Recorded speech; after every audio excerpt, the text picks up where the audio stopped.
At Martine_VD sure can.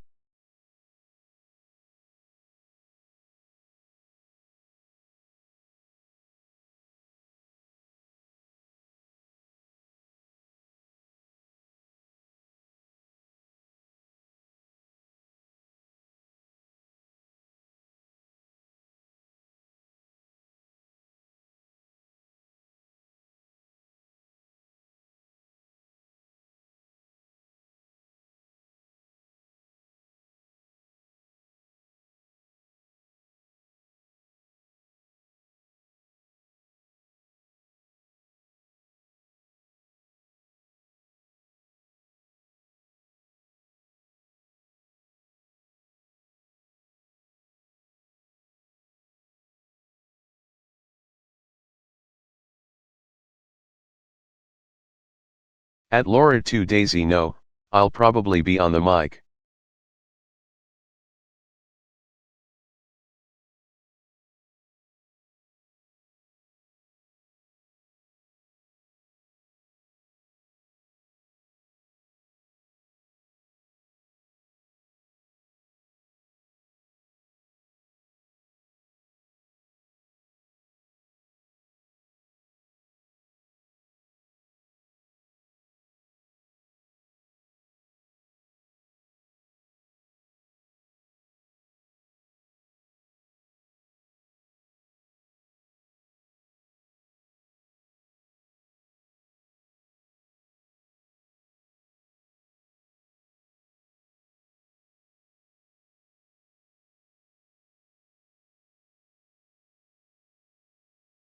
Fanart slideshow.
Yay bug.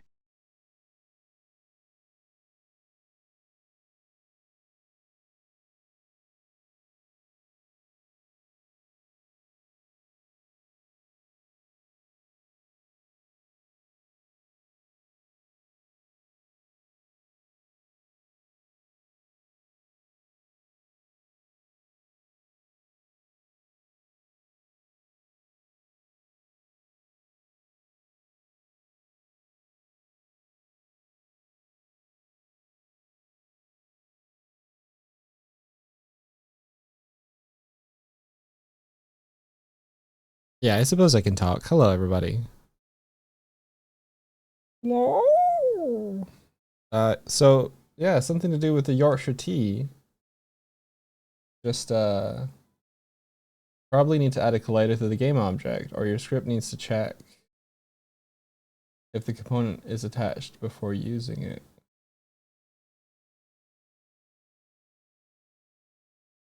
Huh.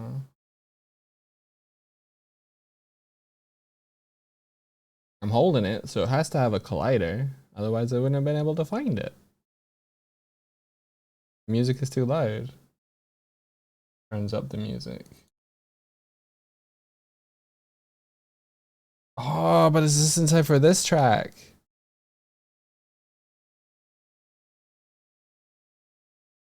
Yeah. I love Naruto music.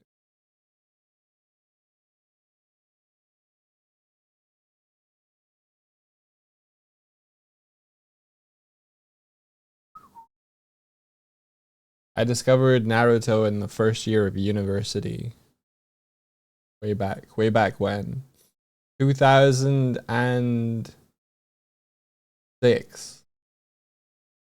It would have been maybe, yeah, tail end of 2006. Believe it.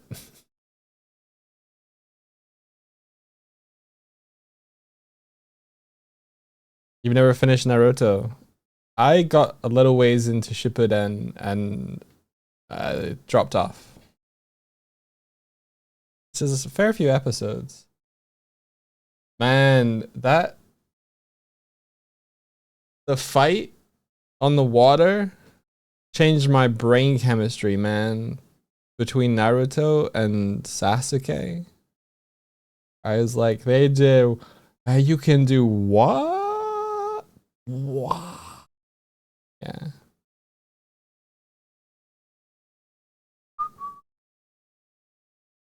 I wonder if someone's done the same thing with Naruto, the whole One Piece thing that they did with One Piece. Because that's, oh, the T. No, but I need to check it. Pause. That's one of the downsides of like the serialized like weekly shows is that the pacing, they need to like super stretch it out, and it makes watching it afterwards, like if you're watching it in lots of episodes, it makes it such a fucking slog.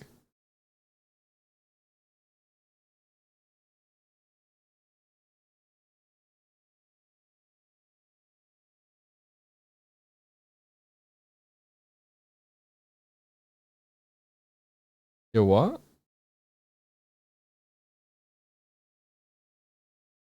Yorkshire Tea clone. Okay.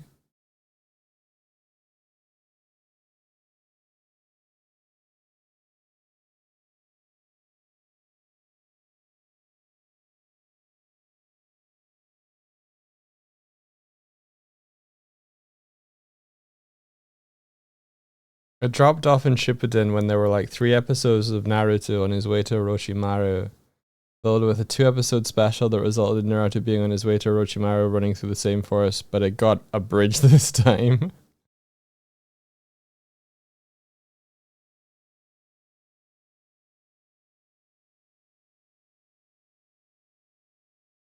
Or the amount of times you see Sasuke brother murder his parents. I'm doing it again, Sasuke.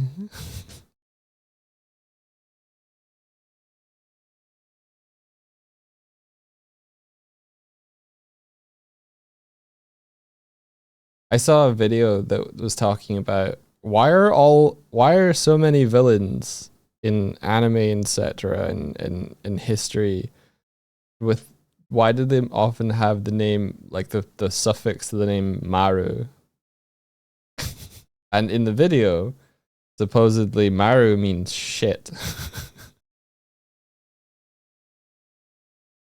And it was from a time when parents didn't want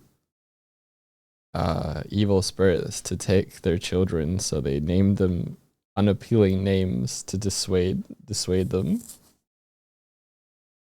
Apparently, I mean, it's like a YouTube short, so I think it was good and informative, but that's my only source. Maru means circle regularly. See? It's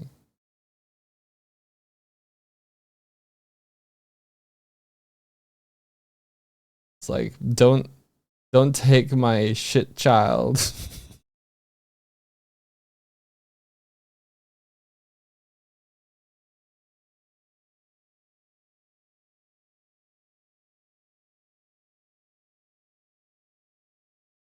I need to clean out a whole ton of stuff that's on Grabbable. My God. But it does have a collider. So I don't know why it's complaining.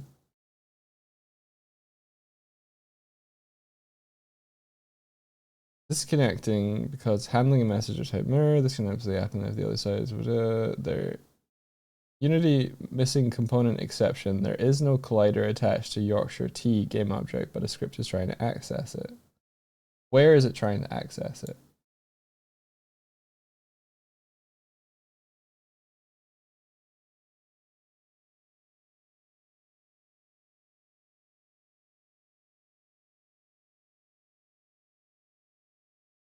Oh,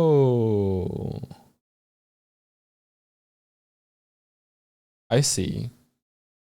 It's trying to look at the prefab one and not its own. I get it. Okay.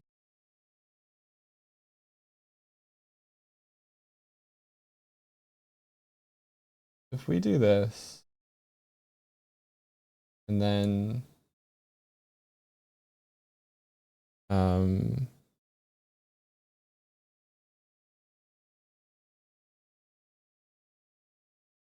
yeah, if we find Yorkshire T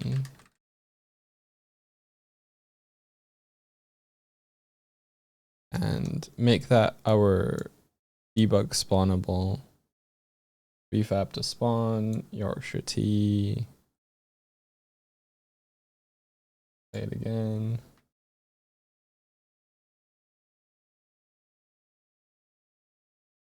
You know, Orochimaru originated from the same Edo Era ninja story, the same story that Jiraiya and Tsunade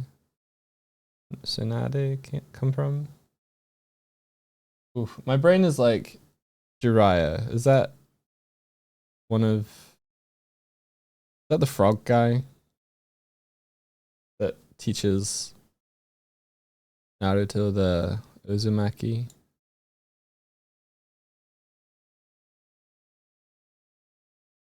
And is Tsunade the one that becomes the Hokage for a while?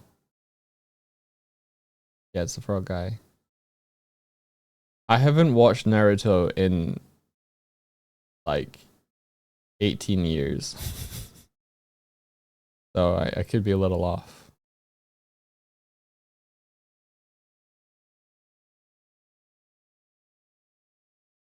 All right, debug.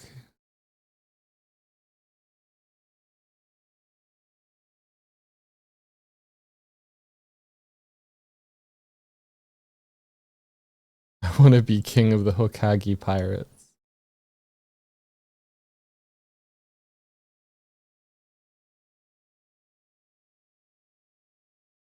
Okay. Spawn prefab. Where are you? Spawn prefab. Boom. Oh, there goes the T.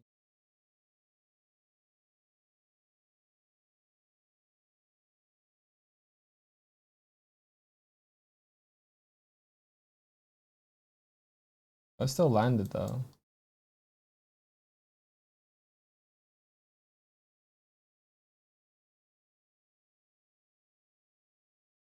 Yeah, that's the issue. That's the issue. It's trying to look at the prefab's transform rather than its own.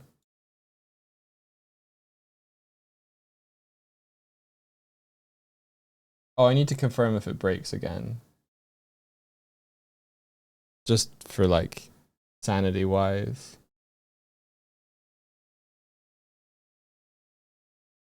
Do do do do do do do do do. Spawn prefab. Bah, bah, bah, bah, bah, bah.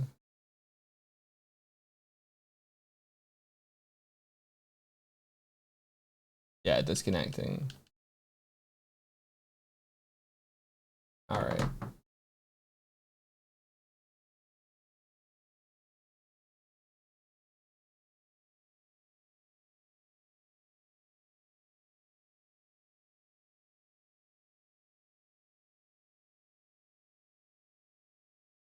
All right.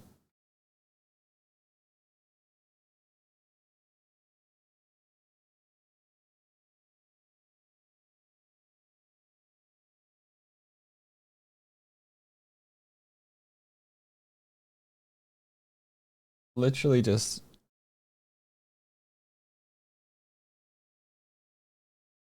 dragging on the correct game object. So I think what I have to do is I have to do this system of like what it checks for. I need to do it automatically. I need to not have these prefabs public or anything. It should just find itself. But test again, debug,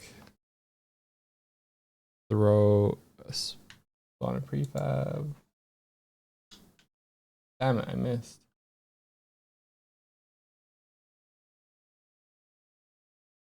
Okay, so let's first confirm that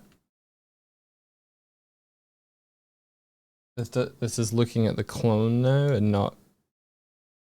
Yep, looking at the clone, not looking at the prefab.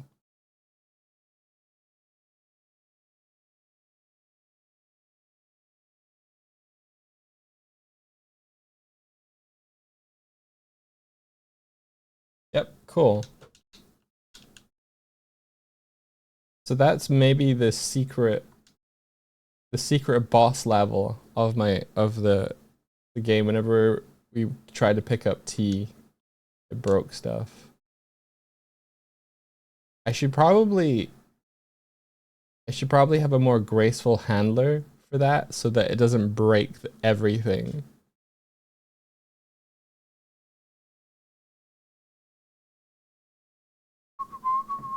So let's do that.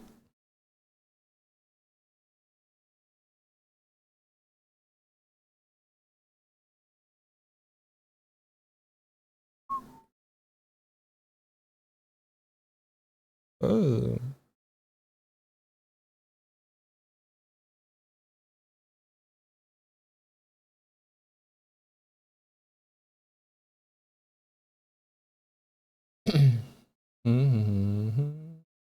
He was perverted ninja in Naruto. Pretty certain he was less perverted in the original.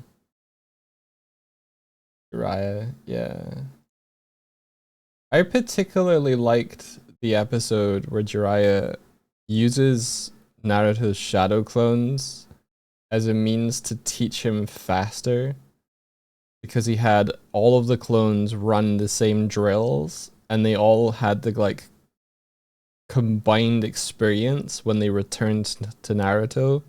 I thought that shit was so cool.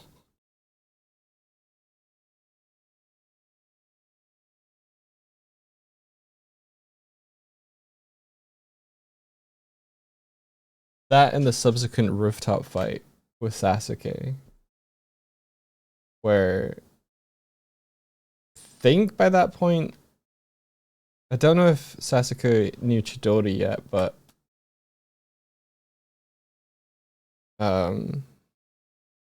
he might have.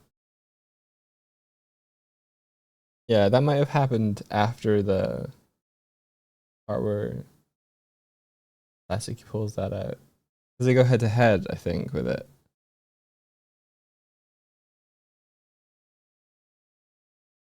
And it reveals like the water tanker.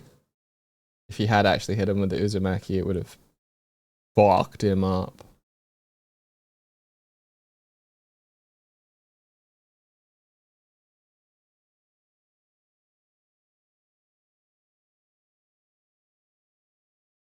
Okay.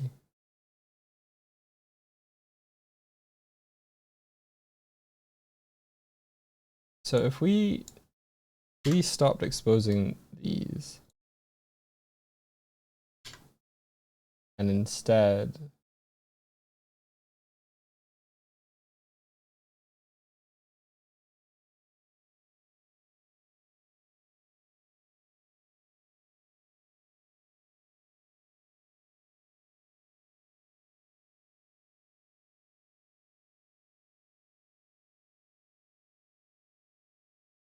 yeah, on start.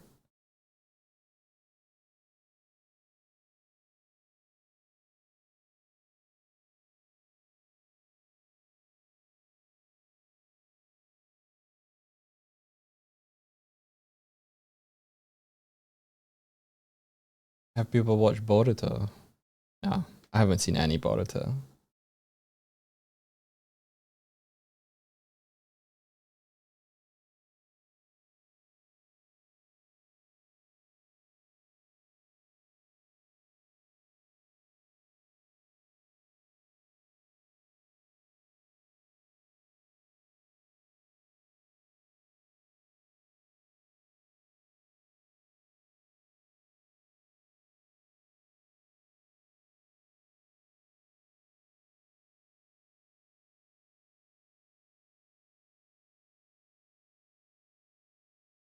bring this line here.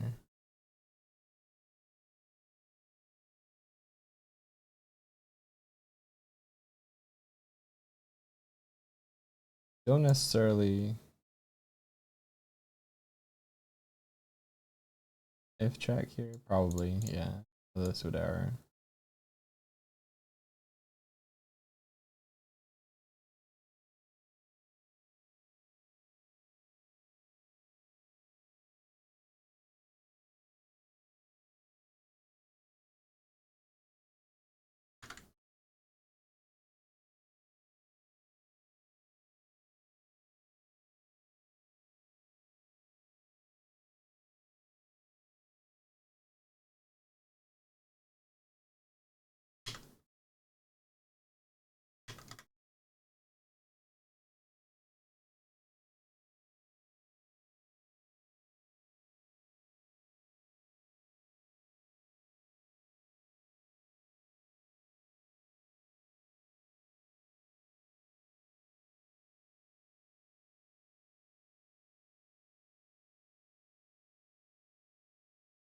I might do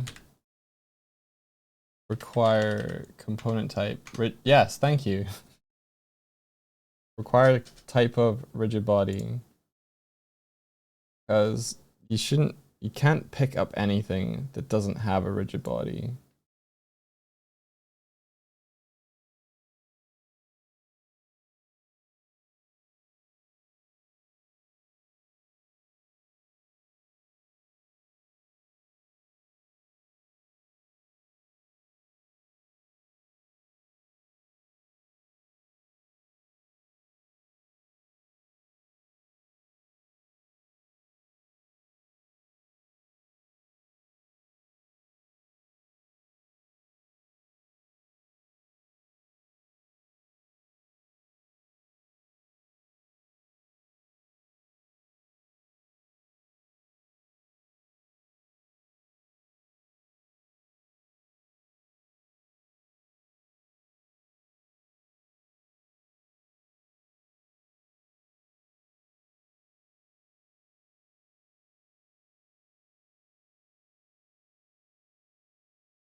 Hey Blue, how's it going?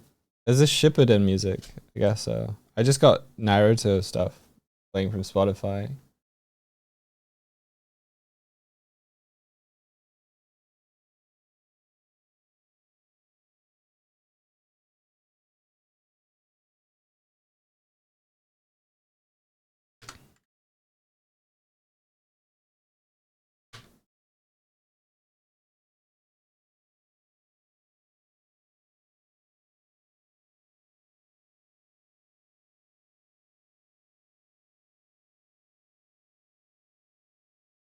Okay, and then I want to move on start client and on start to be at the top.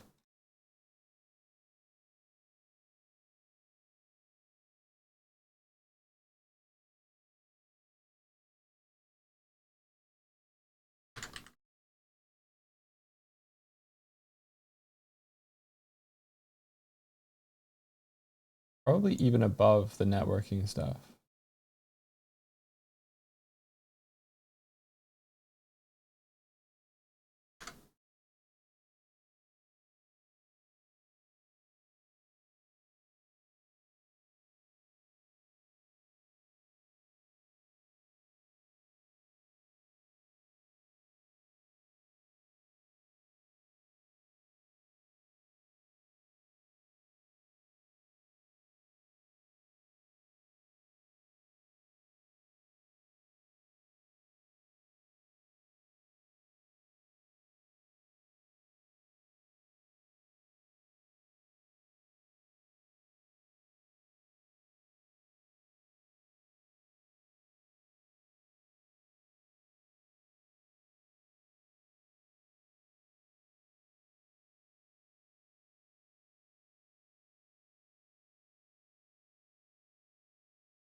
Okay, relayer.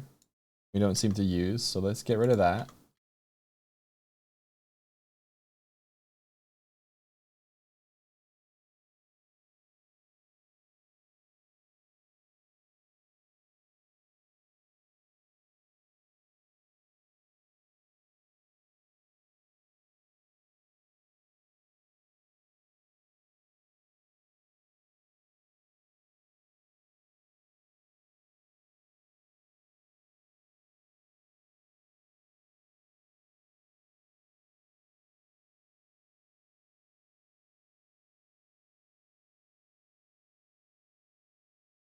Okay, transfer ownership. Doesn't do anything. Do we still ask for it anywhere? Oh. Need that anymore.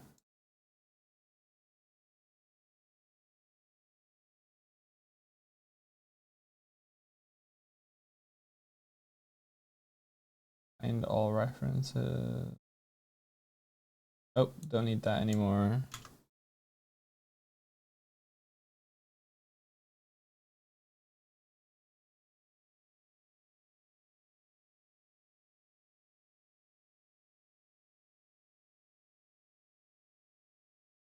Testing whether you can even get this. Find all references.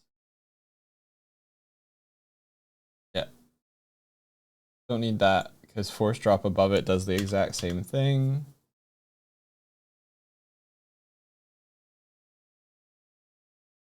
Is the player ID a uint or something? I think it might be, yeah. Yes. How come? Why is last holder a uint? Yes. And the reason it is a uint is because of fin. I don't know the difference between a uint and an int.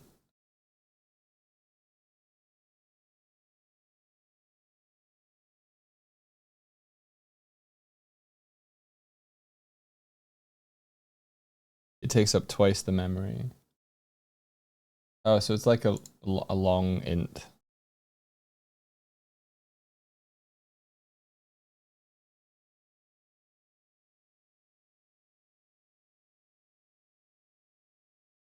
Looks like I never used do action.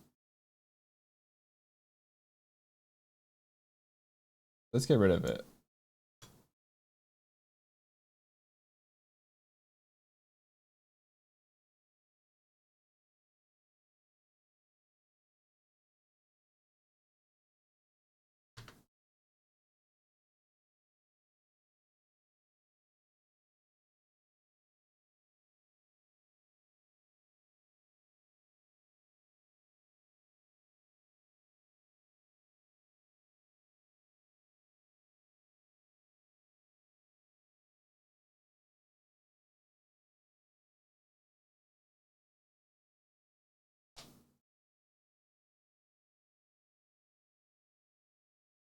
There were Kiko, there were so many people waiting for you to slip.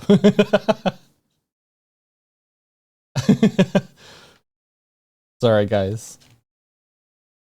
Yeah, I guess since there's never a negative player ID, that's why he uses it.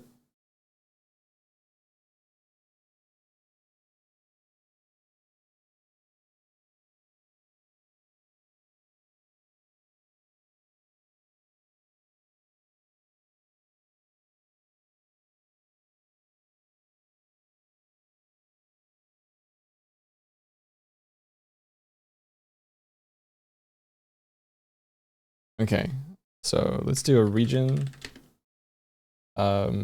Layer management, like physics layer management.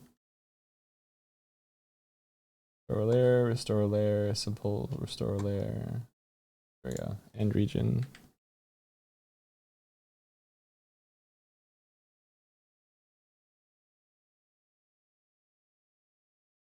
IPON observable implementation on serialized view. Change color.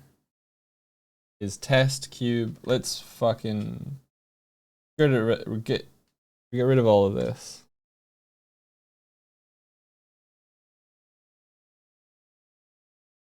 This was back when we were doing photon stuff.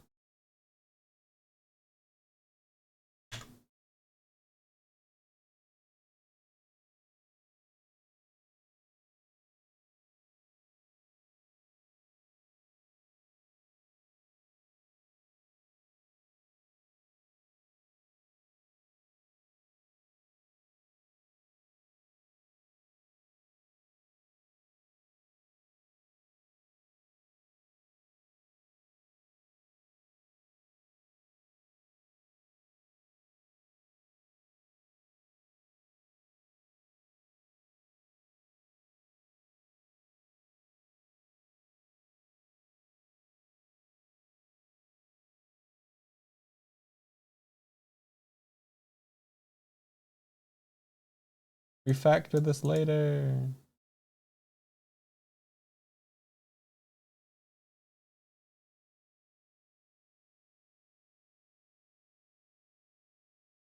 Show Polaroid, hide Polaroid. I don't think it needs to be on a grabbable.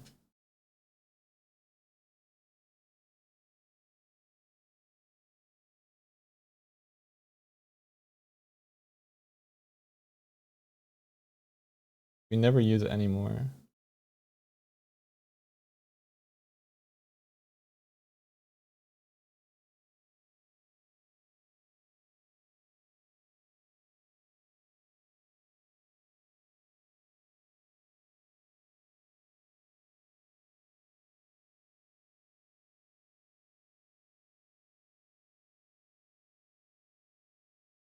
Become held.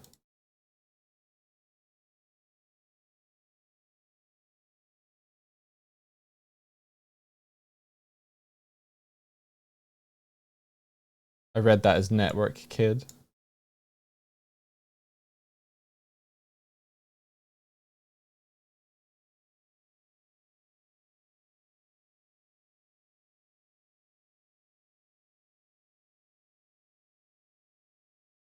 I recall this.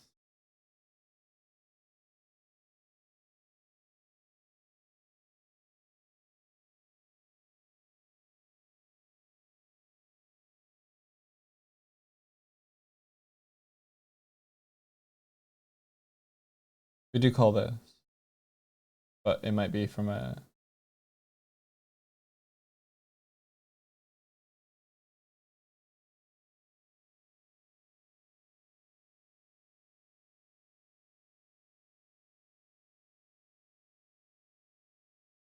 I think it would be force drop.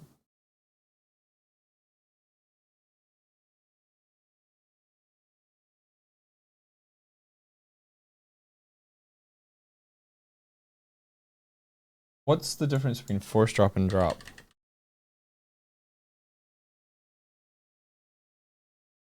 Force drop does less, but that might be because it handles everything else.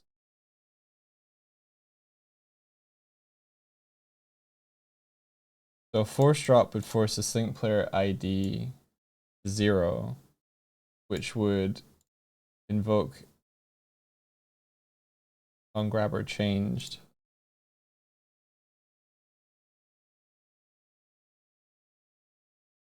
Informs the theft.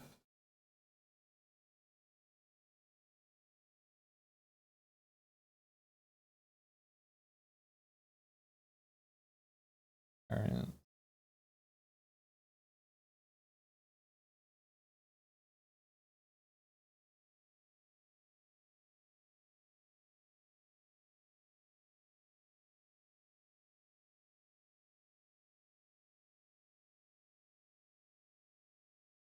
Command inform theft turn invokes this, which invokes drop item, does all of this.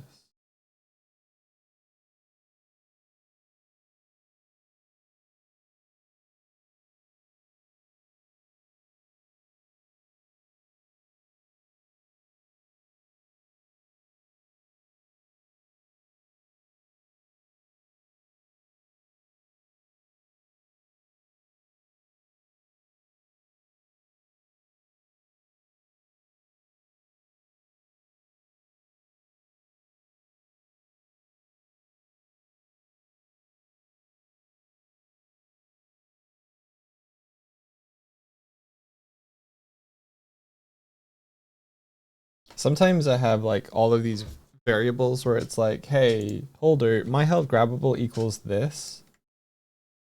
But I don't know if I need it if it already knows it's holding something.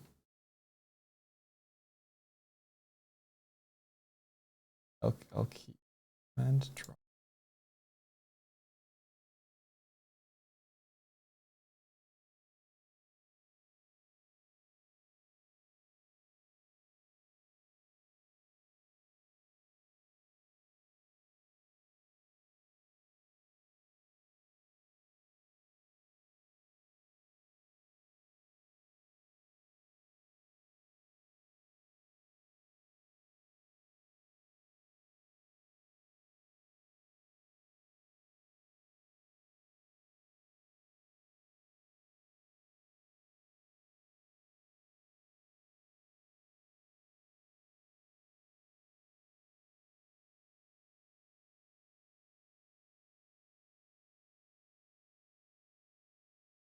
Okay, refactor.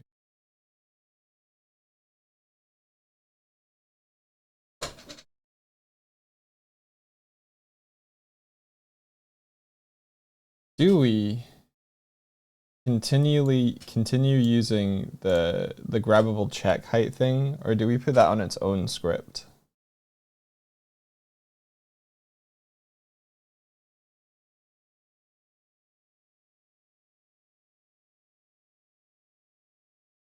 I'm getting rid of these. Hide Polaroid, show Polaroid. Those should be on a specific thing, not on grabbable. They're very specific to the art canvas, so why aren't they on the art canvas?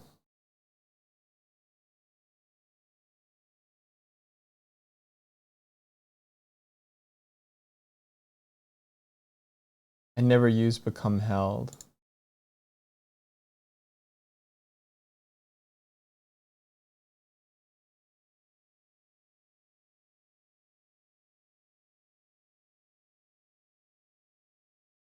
Because what I would do is on grabber changed.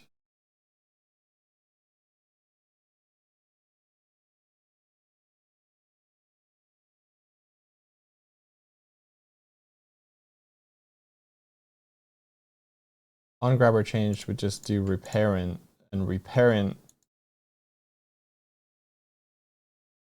does everything. This is the new become held, is reparenting. Become held can get yeeted.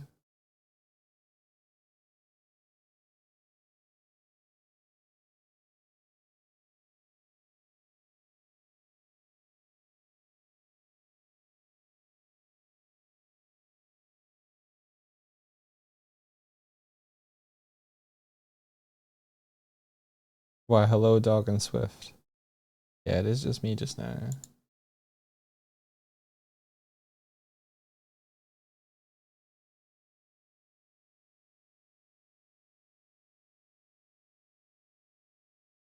Become held and drop looks like I don't use this anywhere else.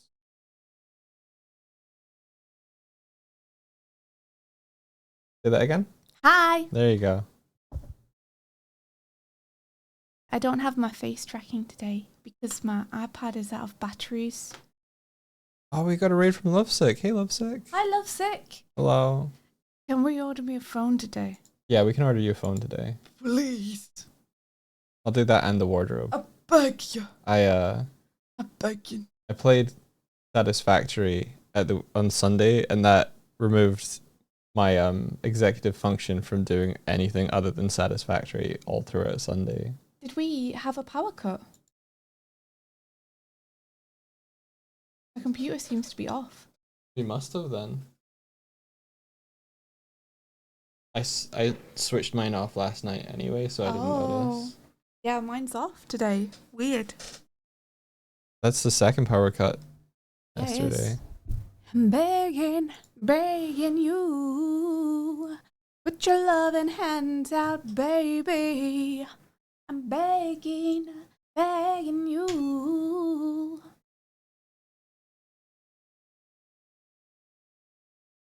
Turning everything on.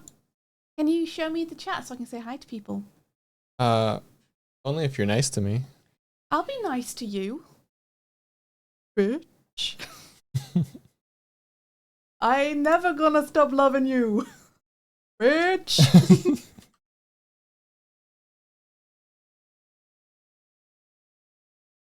Put your loving hand out, baby. Where did you choose to build your base? I just went over to the nearest iron thing. Iron. So Iron. yes, the nearest iron deposit.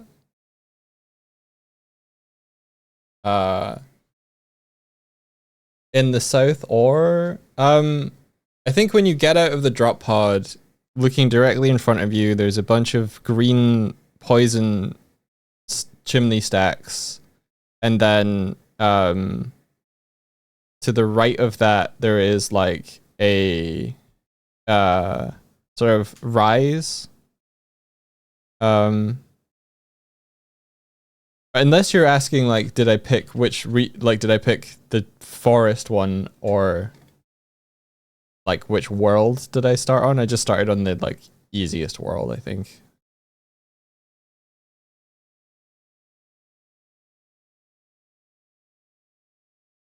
Oh, there are 4 starting points on the same map. Right, I didn't understand that. Yeah, the grass plains. Yeah, grasslands biome.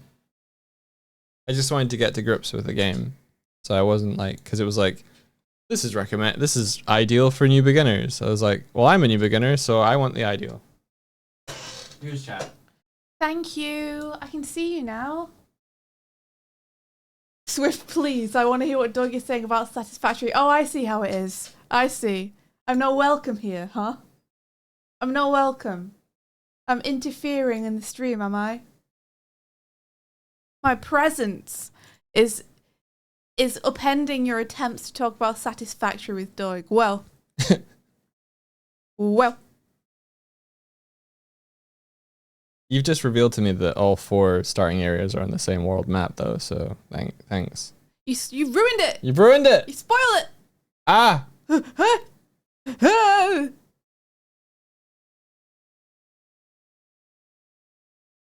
I'm begging.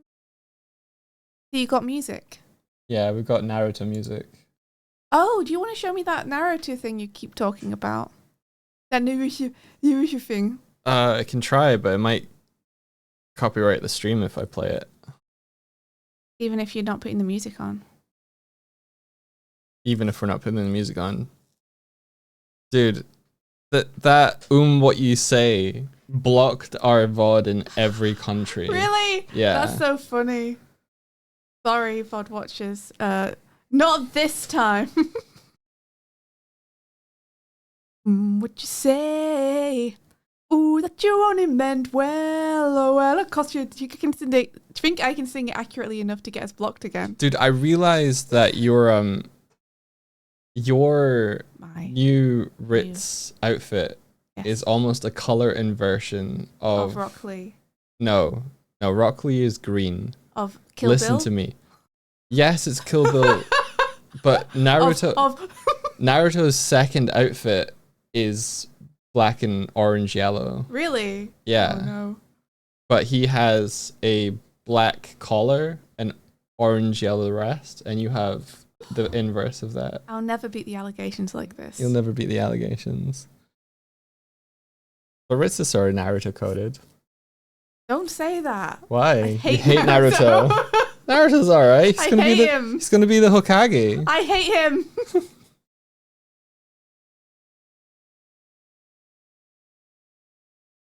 Martina is screaming, please learn the YouTube rules, India. The YouTube rules? Why do I care?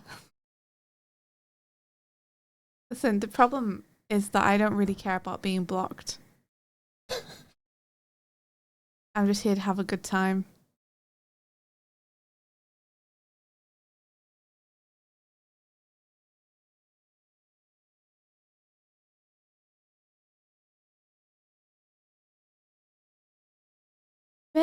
and you.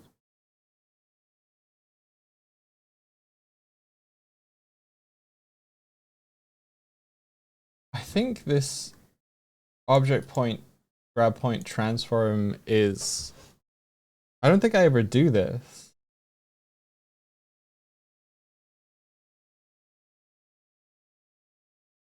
What are you doing? I'm refactoring the grabbing code because it keeps breaking. Oh. Oh. Oh. Oh.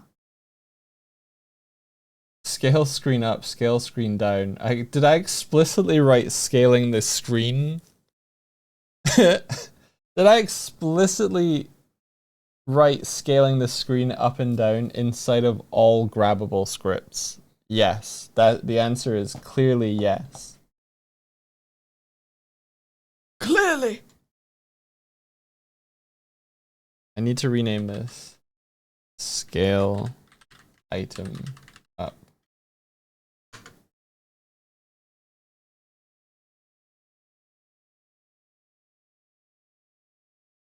Scale item down.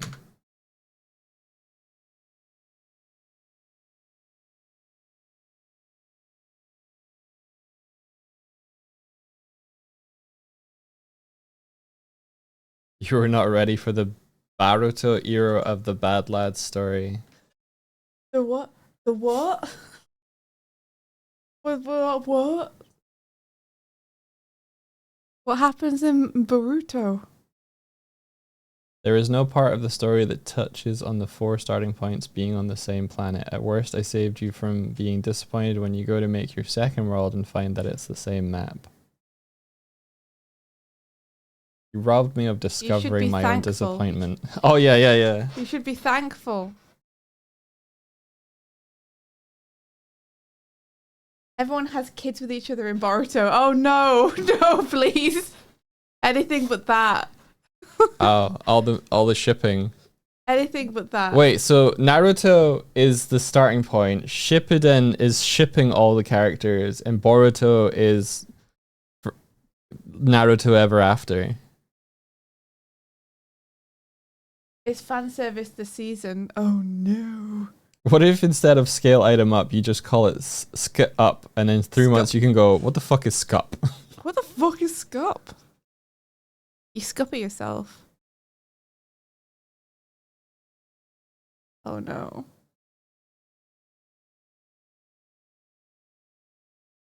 Yeah, I've never watched Naruto past like halfway through season 1. I couldn't bring myself. I just wasn't enjoying it. I don't know. I don't know why. Yeah, you would know before you started your second save. Yeah, if I went to different biomes and stuff. I spent 10 hours in the same area, you guys. I didn't explore shit when I played it on Sunday. What were you doing? Having too much fun doing something else? It was basically just following the it gives you goals. So I was just doing the next goal. And mostly it's just build stuff. You were progressing. Yeah. Is Naruto classic? Yes. Is it good? No. I'm sure that some people like really enjoyed it. I think for me, it just there were too many things that personally like frustrated me, and my subjective preferences that I was like, no.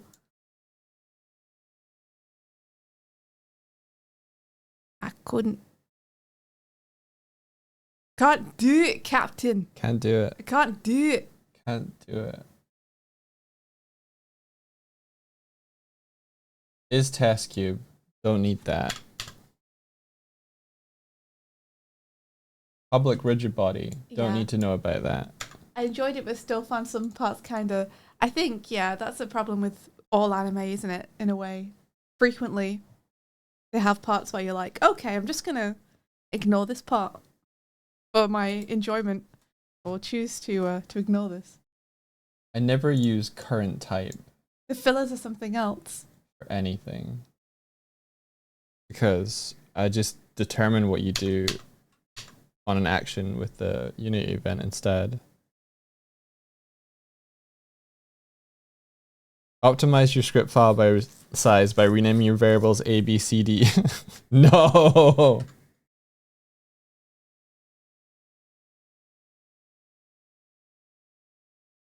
I've noticed that the YouTube algorithm seems to want to tell me that everybody hates a certain, well, we all know hates a certain person, and I'm just like, fuck off. But it's it went Get sucked into the drama. Yeah, and oh man, super sucks. Can you do the like not interested in this subject thing? It's not working, dude. I guess I could. Like a ton of videos.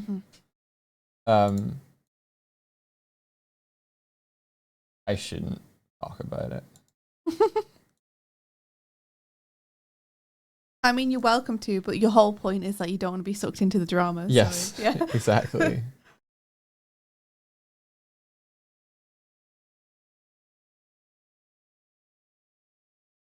I don't want to suddenly hear my own voice on a sound clip of like, oh god, VTuber Doug and Swift discuss etc. It's like that would be a nightmare. That would be an absolute nightmare.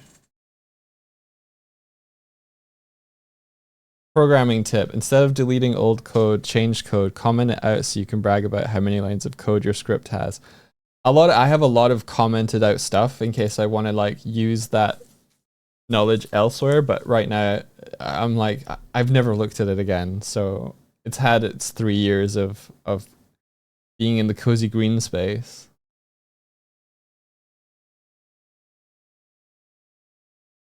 A reminder for people in chat that the community deadline is a week from now. This is the last community day ever, so if you want to submit for community day, this is your time to do it. It's not. I don't know why he's saying that.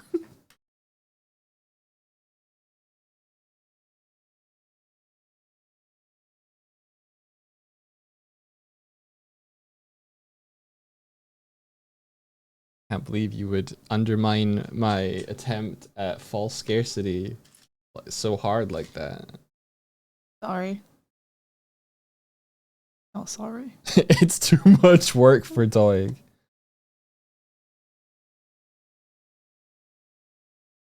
Find all references. I never do anything with billboard name on a grabbable.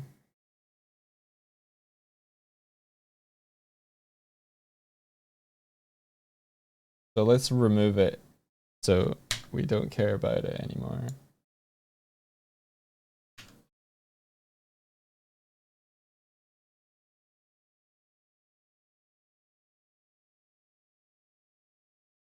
We don't do anything with this. Let's get rid of it. Cats need a network way of reparenting to a head. Sure.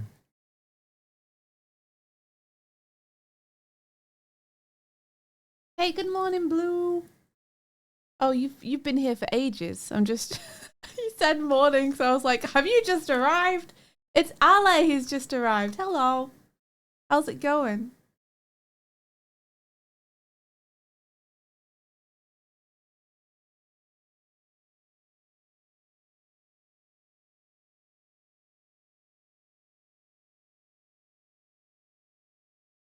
All right. You guys aren't going to see this because I have the inspector off on another screen, but I'm going to get to witness I cleaned up a grabbable script fields. Cool. Cool, bro. I've been awake for 6 hours. Yup.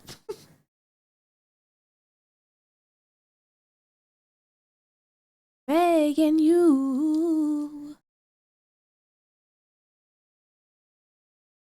Oh, I have a compiler error actually.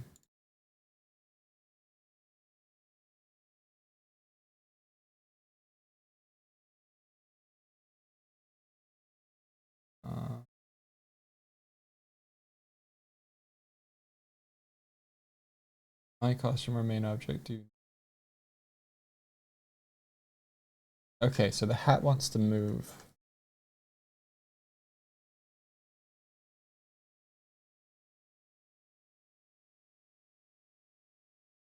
The main object is just...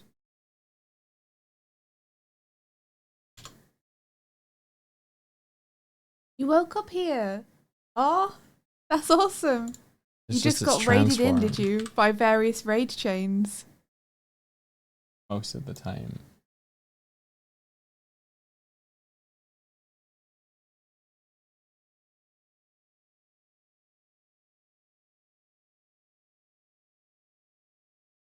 What you say? That you only meant well. Well, of course you did. What you say? Oh, that it's all for the best. Of course it is. You mentioned that. Your fault. It's my fault, is It's it? your fault. It's obviously my fault. It's your fault. Ooh, that it is what we need. You decided this. What you say? Ooh, what did she say?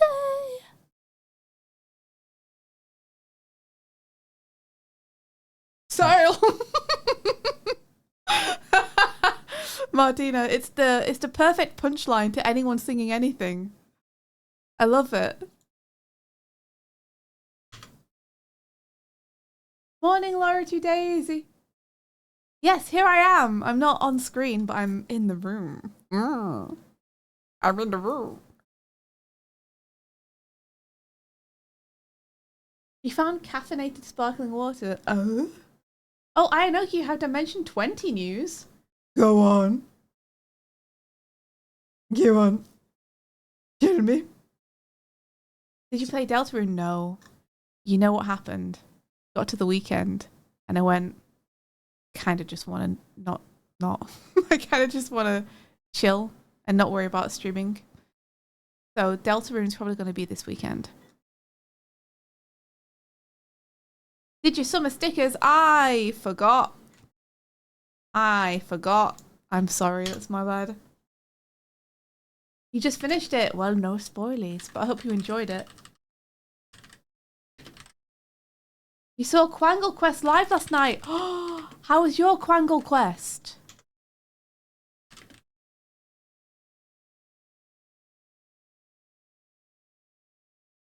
How was yours? Because we went to see it live, but of course it's different for everyone. It quangled so large, you guys. That's awesome. I think the Dimension 20 live show is interesting. I feel like the format, you kind of need a little bit longer for them to get into some meat. It felt like they just kind of ramped up and then it ended. But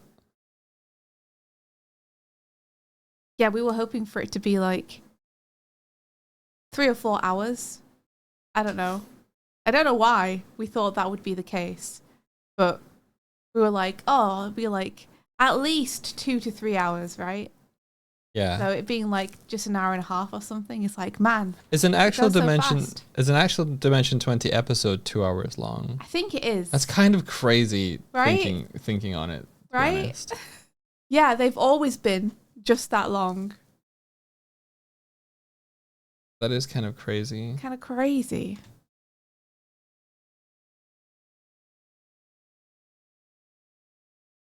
Yeah, it was very fun, but I wish we got more. I wanted more.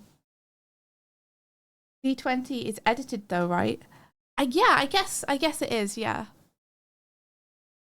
I don't think it's too edited though. I think they keep in most everything. Oh, D20 is edited. Gotcha. That's true. Mm-hmm.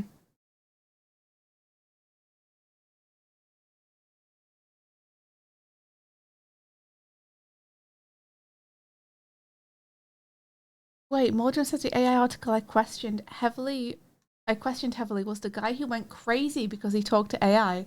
It claimed that his mother asked the AI, please self-report what went wrong. No non-AI user is going to say self-report. That's so strange.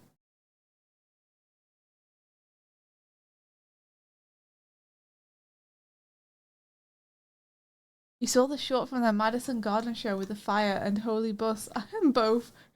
And I haven't seen that.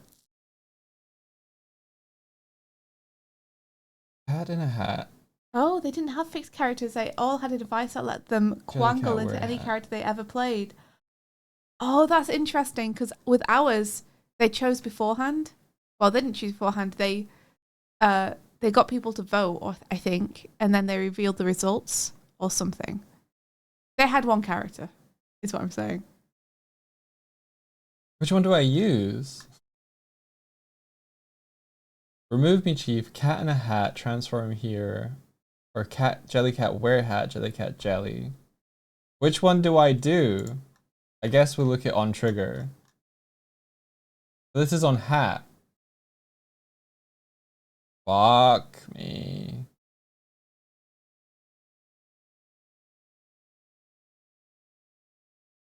A hat. Jellycat wear hat. Alright, where's my Jellycat script? We are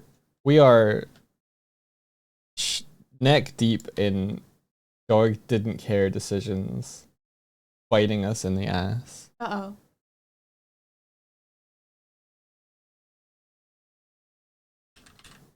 Sometimes dog just writes a new function that does the exact same thing as an old function. I hope they tour again too. It must be difficult though to tour when it's like you can't do an ongoing story. You have to just do one shots. Yeah. I can see why they would do Madison Square Gardens though. That's crazy and cool. Is it crazy and cool because it's such a like well-known huge place? Do you remember the American Godzilla film, one of the first American Godzilla films, with like Nick Totopoulos? Like the guy was like, "That's a lot of fish," and stuff, and it took You're place just in New saying York. words right now. I'm describing a film. It's the Do I one where. remember the Do you remember Godzilla, the? first Do you, American Godzilla? The do you- guy was like, "That's a lot of fish." yeah. Do you remember the Godzilla film that took place in New York? It had Jean Reno as the French guy. I don't know who John Reno is. He's the guy that's in that really cool film about the assassin and the girl. the professional Leon. Leon. Yeah. Okay, Jean Reno is Leon. Okay. Okay. Yes. Do you know the Godzilla film yet? Do I know the Godzilla film? The one yet? that takes place in New York. I thought there were multiple that took place in New York. Most of them, I think, the recent ones. I think is San Francisco because he always goes into the bridge. Is it the one where the guy from Breaking Bad was a scientist and? No, that's a later one. The scientist in the one I'm trying to reference is fucking. Is he Ferris Bueller? He might be Ferris Bueller. It wouldn't help me if he was. Matthew Broderick. Uh-huh. Yeah, you don't know who Ferris... Oh my god. Anyway, do you know the film? I don't think so. I mean, I probably... There's tons of baby Godzillas at the end of the film. I think I've probably seen it, but I do not remember it well enough to be able to answer what... Okay, the reason why this is relevant is Uh-huh. Godzilla lays all their eggs in Madison Square Gardens. Oh. Okay. Fucking hell. Did I disappoint you? Yeah, Matthew Broderick. Did he voice Simba? I thought that it was the kid for... Oh, he voices adult Simba. Because I was like, Kid Simba is played by the guy from Home Improvement. This is how I remember things. Uh-huh. As someone who's bad at remembering names, this never helps me. You Well, he don't always remember tries. names though, so it's no use to talk to you about people with names. Yeah, that's what I just said. I was agreeing with you. Ah. I liked the Simba kid in the film he played where he has to get home for Christmas. I like that film. I don't know that film. ADHD. It's common with ADHD victims. Victims. I'm I sorry. like that. I need to inform you I that got. your son/daughter, They not fall slash into daughter, ADHD. son or daughter or whatever else they Your want child. to be. Your child. That. It's a Thank word. you. Yeah, it's a word you can use. Your offspring has become a victim of ADHD. Your spawn. Your spawn.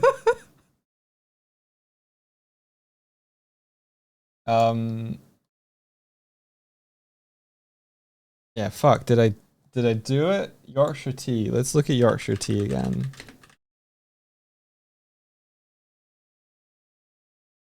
Grabbable. You got hit by the ADHD car. Yeah, same. Oh. They're really like going around with the old hit and run, aren't they?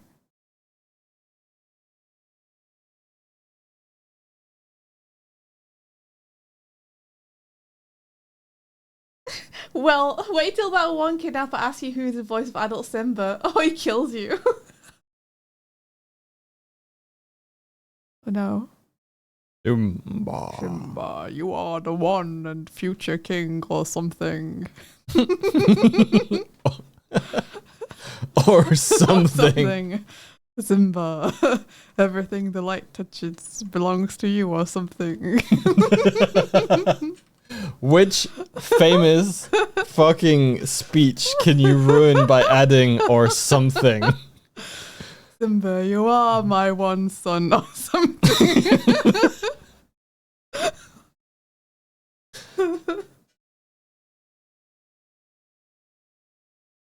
Kuma was doing cute stuff this morning.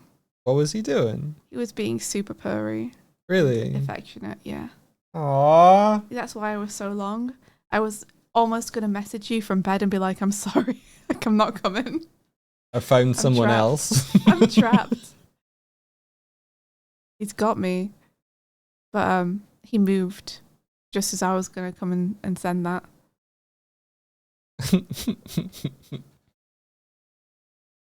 With great power comes great responsibility, or something. Simba, remember who your dad is. Me. It's me, your dad. Simba. Pick up some milk from the store, Simba. God, though, the music. Oh, whenever I think about wow, wow, wow, wow, wow, wow, wow, wow, I get all emotional.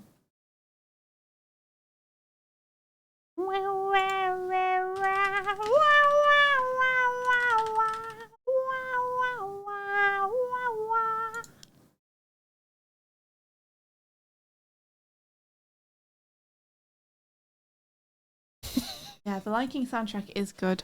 Also, shout out to the Lion King 2, which is not as good as the Lion King 1. But still good. But it's better than maybe people gave it credit for. Deception, disgrace, for shame. Evil as plain as the scar on his face. An outrage, disgrace, for shame. He asked for trouble the moment he came. He is not one of us. Good. Martina, none of that's working. The thing isn't running.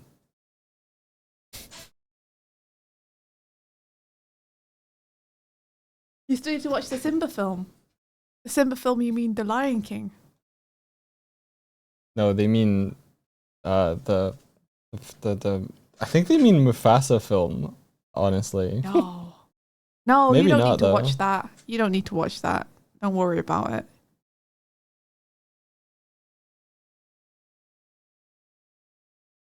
Yeah, the songs in 2 popped off. True.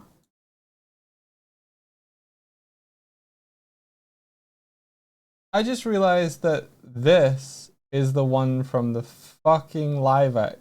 Get out of here. The one with Whoopi Goldberg in it. I had a crush on Whoopi Goldberg, the hyena. Whoopi Goldberg is in Star Trek The Next Generation. Yeah, I know. You told me already. Oh, I know. Hey, I know who Whoopi Goldberg is. Are you proud of me? Whoopi Goldberg, the only black actress in Hollywood. Wow. You should be proud of me for knowing an actor name, though. I'm not going to be impressed that you remember a name like Whoopi. Oh! But what's the point in anything? Why don't even try? Deception. Disgrace.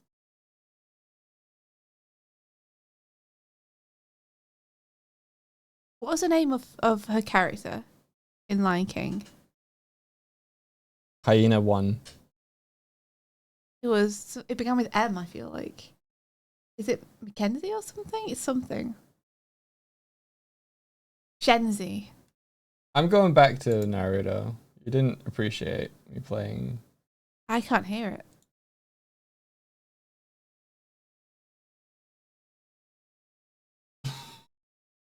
Why didn't you listen to any of the music we've been playing? Because I didn't know. It's been. I told you as soon as you came in we were listening to Naruto. Yeah. I just assumed you would plug in.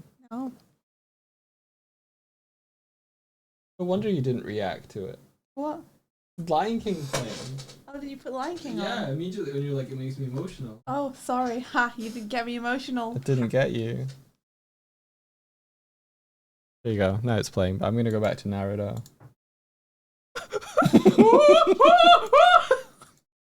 What the fuck is this? This is me trying to hit the back button to go back to Naruto, and it won't. Why does it start with a snore? Don't know.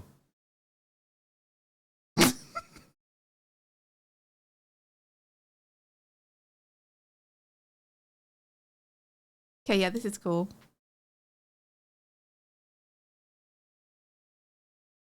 I wonder if they have Fairy Tale on here.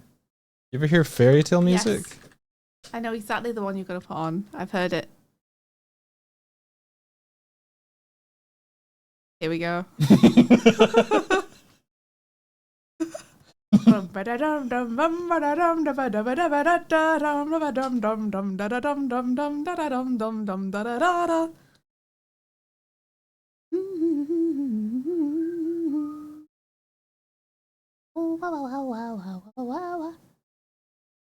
I love when he's like, I just can't wait to be Hokage.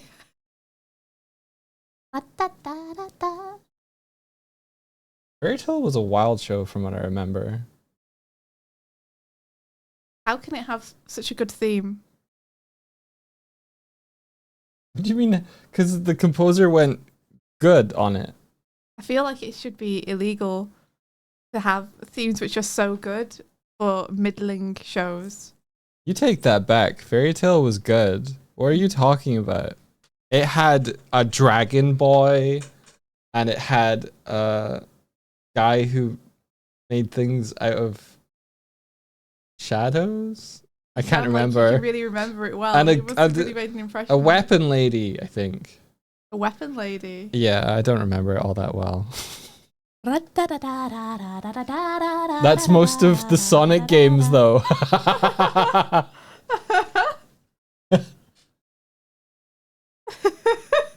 You're so right.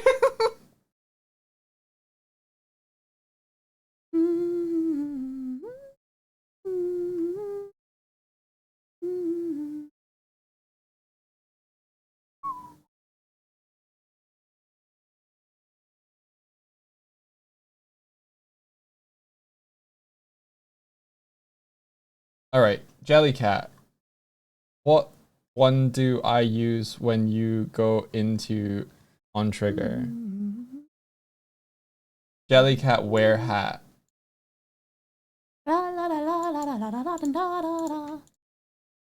Which means cat in a hat can die. Not Unless- Seuss.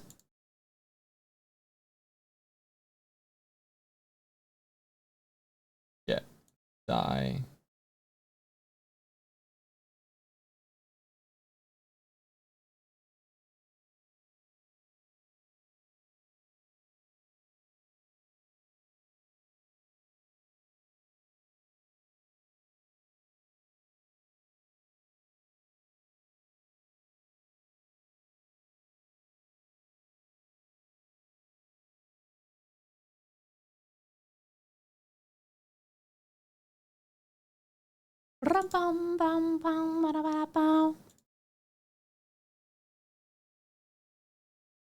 You might have randomly watched 400 episodes. How can you randomly watch 400 episodes?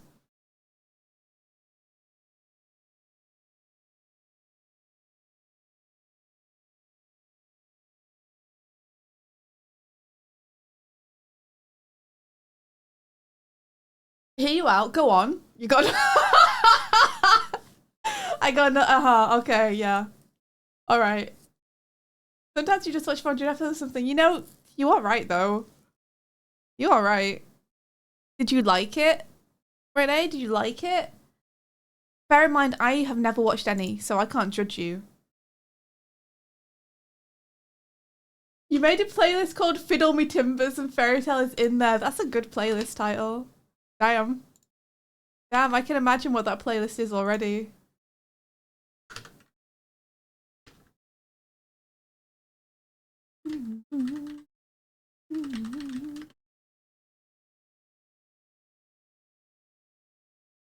Music is super fun, but you're watching one episode and going, nah, not this. Every time someone says hear me out, says Martina, I got my hand hovering over the timeout button. It was perfectly adequate, so I kept watching. At some point I was like, I'm done. I think I just dropped mid-arc. Yeah, I think that's the impression I got from the show. Was that it was like fine. I think it's very booby from what I remember. Ah, yes. The reason I stopped watching Chrono Crusade. That's a game. Chrono Crusade. Isn't it? Is Chrono Crusade? No, Chrono Crusade Chrono is not. Trigger is what you're thinking. Yeah, you're right. It's because it's booby? Yeah. Yeah.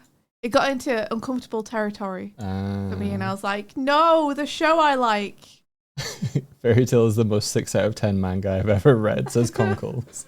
Yeah, it's just good enough to keep you coming back.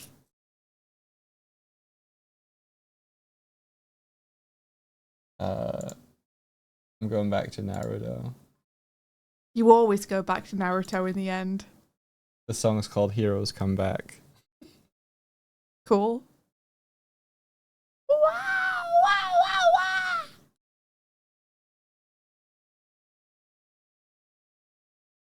I got a doshi. I feel like this is something that Ritz would listen to. Yeah, no, it is. You're right. You're right, but if I put it on his playlist, people are going to be like, Naruto, eh? And I'm going to be like, no, just the music, though.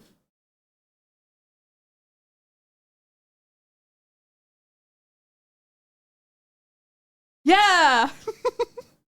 You just know that Scrambles and Ritz would just set a barrel on fire and like dance around to this. Agreed. Shaking your hand, yep. Just making like hand gestures. Being little idiots, yeah. Doing this sort of dance move. Yeah, Doig is doing a very strong dance move right now. Everybody hold your hands above your head, okay? Mm. Now imagine that you are shimmying your way along like monkey bars. Yeah, like there's a ladder either side of you. Yeah. And you're going along it. Imagine there's a ladder, but you've lifted the ladder up and it's above your head and you're trying to pass it to someone behind you.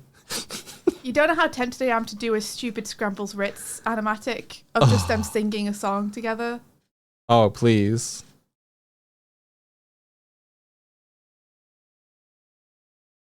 It's like establish. Ritz and Scrambles, best buds. Spend how long together? 10 minutes. Yeah.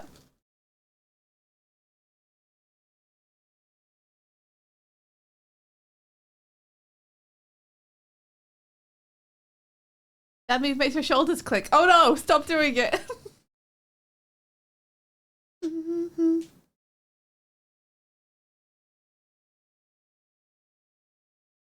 You miss Dog, you miss Swift. Where are they? Hi, Kurzak. Where did they go? This is how I imagine Scrambles' voice being. No.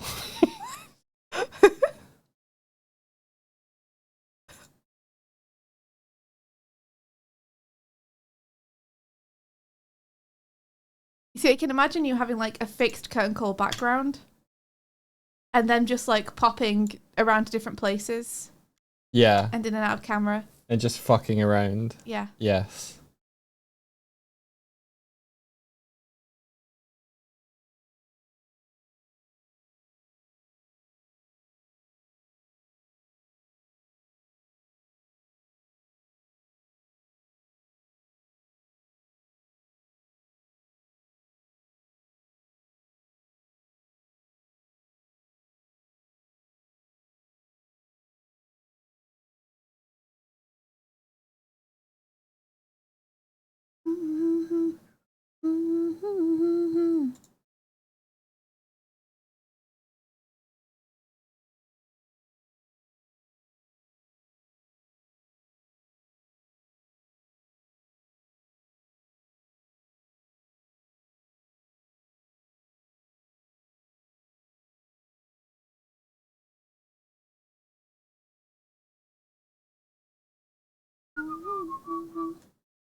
Okay, so I think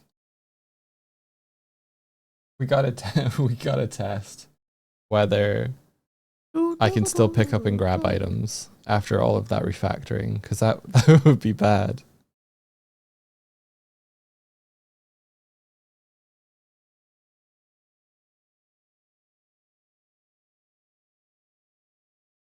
Okay, let's start with our problem child. Me? I clicked the wrong button. Yeah, yeah, Swifty, sure. Oh, I have actually broken it. Oh no!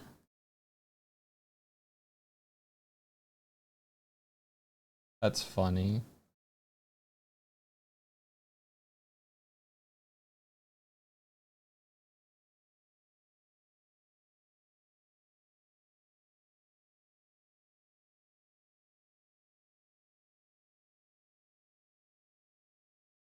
The music is so good in Naruto.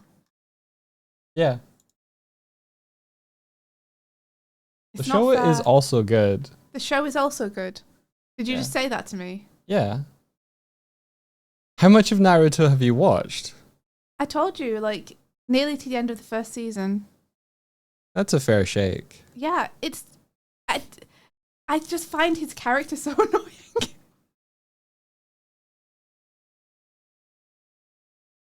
So let me get this straight. You find a character who is a little bit dumb, Mm-hmm. but his heart is in the right place, who early on in his life is caught stealing a really valuable object. It's... Mm. Mm. That he shouldn't have taken. Mm-hmm. You're right. I think the problem is that... Naruto actually succeeded in stealing the object. Shut up! I think what it is there's an arrogance to Naruto. Like, he thinks he's the greatest. Right, okay. Like, it's not that he believes in other people, he just believes in himself. Super hard. And he does things that, like...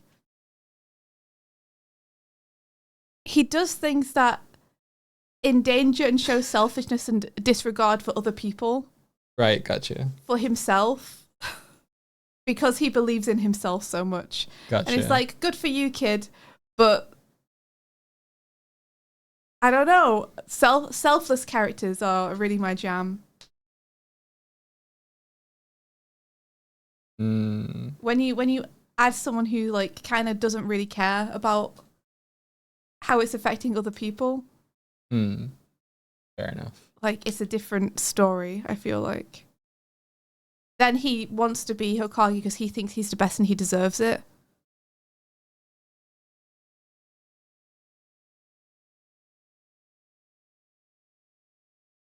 God forbid a kid has self-confidence. No, I like it for kids normally. Like, that's just the main difference, I think.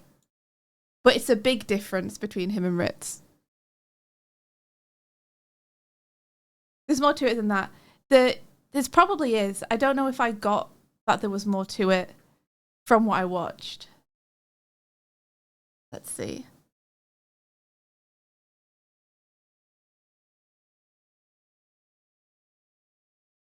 You see how he grows and changes his personality? Yeah. Maybe he's faking the confidence. Maybe he is. I'd like it. If he was faking the confidence, I'd like that.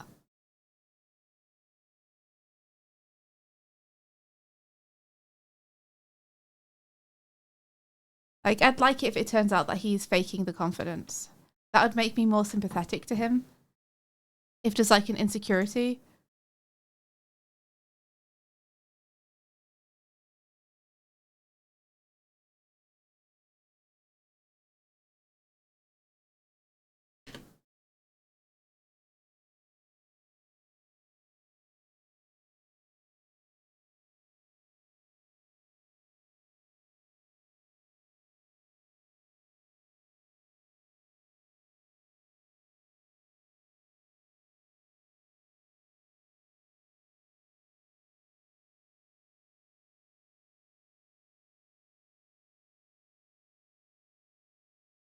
Best way to hate Naruto is to watch it dubbed. I think I did watch it dubbed.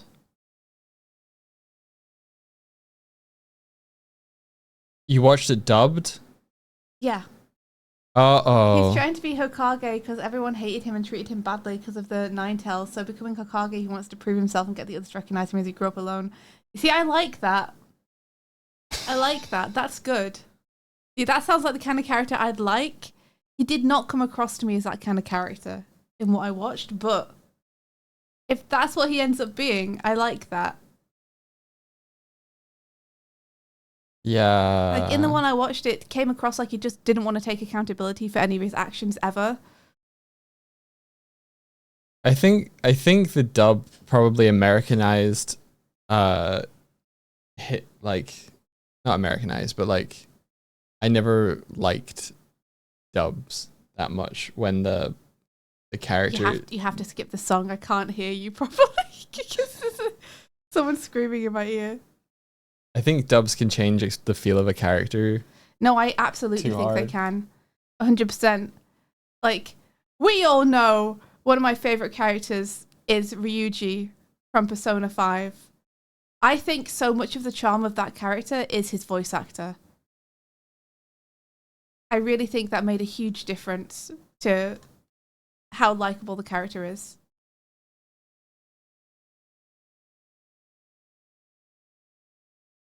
Maybe it got lost in translation. Maybe I just didn't watch enough to get it.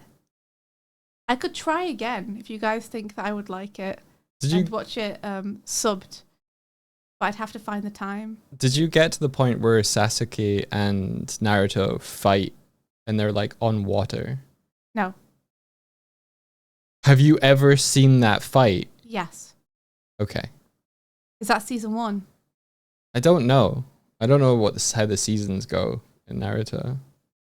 The bit I got to was just there was Sakura was fawning over Sasuke, Uh-huh. and Sasuke and him didn't get on. Is he fawning over Sakura? If you never got past the romance shit that Did you the romance shit? Yeah, you didn't get to like the Chunin exams or anything like that. What is that? Right, okay. What? You haven't seen Well, I mean, Naruto. what season is that? I don't know. Because I told you I know I'd almost got to the end of season 1, but I didn't quite. So if anything you're telling me is beyond season 1, I won't have seen it. Oh my god. I'm biting my own hand. I saw the bit where he made a bunch of booby naked women appear, Yeah. which is episode 1, I think. I will say Naruto starts rough, Mm-hmm. but after a certain point, I feel like there's a tipping point, and the quality kind of does What's improve. the tipping point exactly? How many hundreds of episodes in do I have to be in to I don't get to know. a tipping point? Yeah, Lee in the exams is the best. That's the fight I want to show you. I want But to see it. I feel like in order to truly appreciate the fight, story-wise, you need to have the setup for Rock Lee a little bit more, which I can give you if you don't want to watch it. It's not that I don't want to watch it, but I would also like to see the fight first. Because I don't want to wait. Rock Lee. So in the world of, Naruto, I think I know the context. what's the context? Is that Rock Lee is generally not considered the strongest opponent. But his dad's like really good. It's not his dad, but keep going. Okay. The other person who looks like him is really good. And then he takes the weights off. Yes. But in the context of Naruto, there's a type of ninja magic. I can't remember what it's called. Ninjutsu? Yeah, I guess so. I don't think so. There's some I guess so. I can't remember the name of it. Uh-huh. But it's the reason like Sasuke could like blow fireballs and Naruto can create shadow clones. Like they do all the hand gestures. Yes. Rock Lee can't do any of that. Uh-huh. Like Which is why he's automatically my favorite character Yes. without having even watched the show. Yes, he's automatically your favorite character because he can't do magic. Yeah. Automatically. Underpowered? Favorite character right there. He has no chakra. Yeah. Yeah. Rock Lee, gonna be my favorite character. Can guarantee it. Damn, do we need to You want to watch it with me? like if we just start making like lunch or something and watching an episode a day? You want to watch it with me? Kind of. You guys want to watch me change my opinion on Naruto? Would you guys be invested in hearing me slowly start to be like, Naruto's really good? So, Chunin exams apparently are at 47 episodes. That's beyond season 1. I don't know if you can categorize Naruto into seasons. You can, you just have to look at which openings there are and when they change. Okay.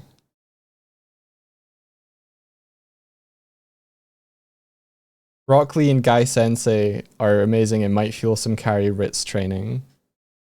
Oh! Yeah, the parallels between Ritz and Rock Lee, there are a lot. I feel like there would be because he immediately, like, you've only told me like 1 or 2 things about him and he's immediately like, yes, that's the kind of character I like. That's the kind of character I enjoy playing. Yeah, because Rock Lee without chakra in a ninja village, Yeah. it's not like it's like, oh, that's fine, he'll do whatever. It's, what if, like, fuck that kid. Yeah. What a weakling. Okay, I love him. Except Guy Lee's like, I will make this bastard the strongest thing you've ever seen. Oh my gosh, yes! I'm invested, but only in Rock Lee. Chinu says Kari's basically Guy Sensei too. This is 100% a lie.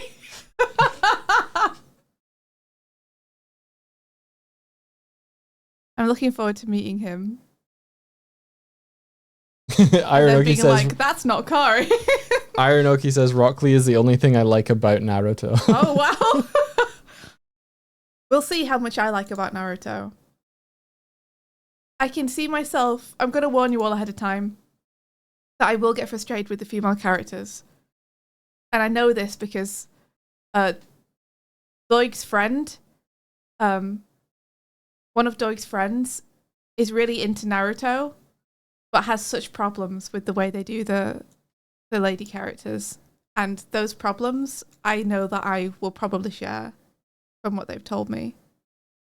I don't remember this. You don't remember this? It's Yeah. Aoife.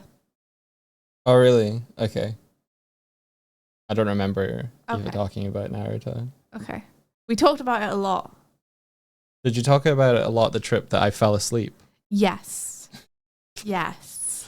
when You you fell guys asleep in the window cubby. Yeah. yeah, when you guys were watching, We were trying to show you Full Metal you were Alchemist. trying to show me Full Metal Alchemist Brotherhood, and I was like, that's really cool.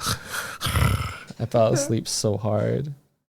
Yeah, they do all the lady characters dirty, but at least I'm prepared for that. Like, I know that going in, so I'm not going to expect anything, you know?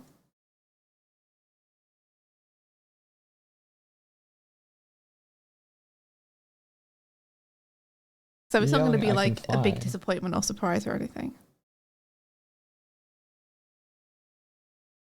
Yeah, he still hasn't seen Fullmetal Alchemist. I keep trying, but I think maybe it's just not for Doig. Yeah, start your engines. The Chunin exam begins is episode 24. That's the end of season 1. Yeah, you probably didn't, I probably didn't get to that. but you should have at least. Maybe they tell you about Rock Lee during the exams.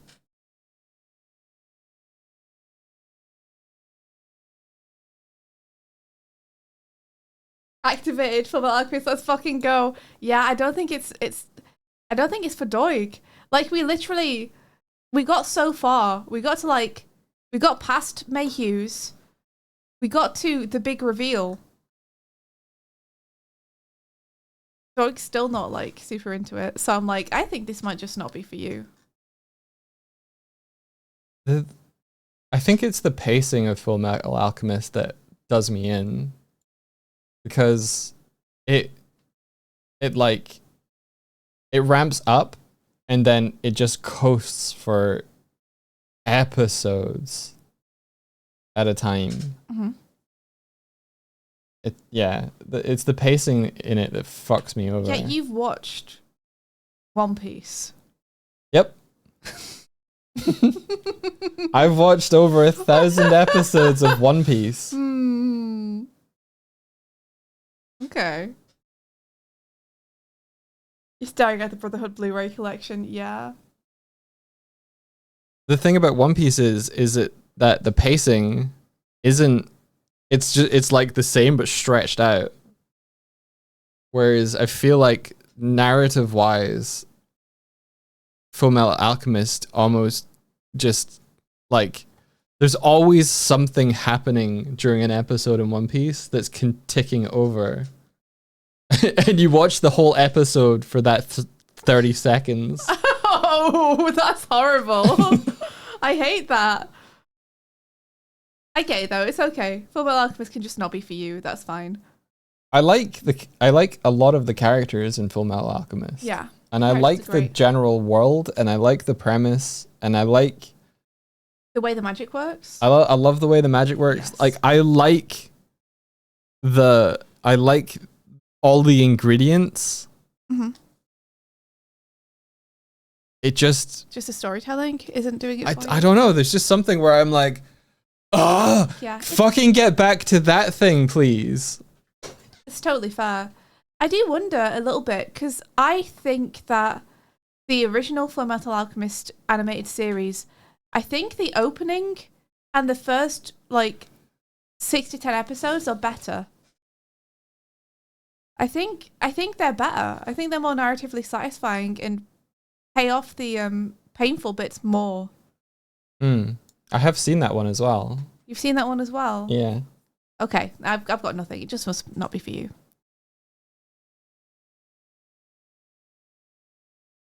We could just get Swifty to watch Naruto Abridged. I feel like I won't get the proper experience if we do that.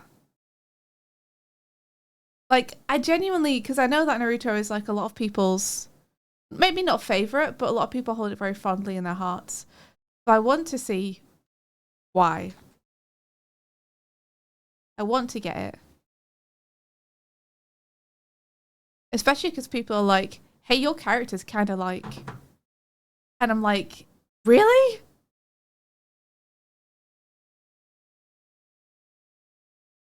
Martina, there's nothing happening. What's happening?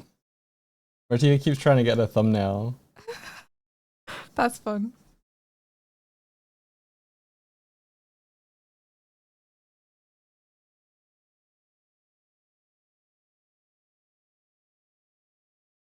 Hey, guy.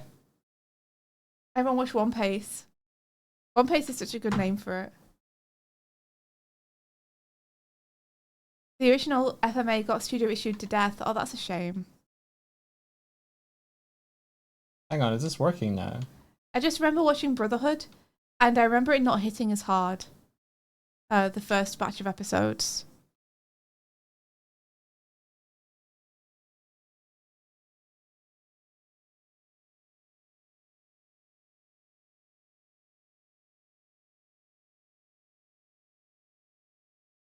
I think changing the main collider and stuff to public works.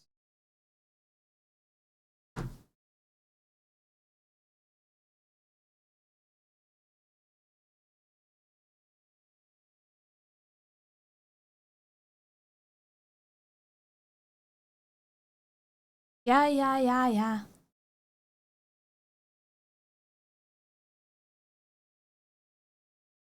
Is that because they're I've already never set? finished Naruto, though. It has 500 episodes. Have you finished Naruto, Doug? No. So where have you got to? They do a time skip, but it goes into Shippuden.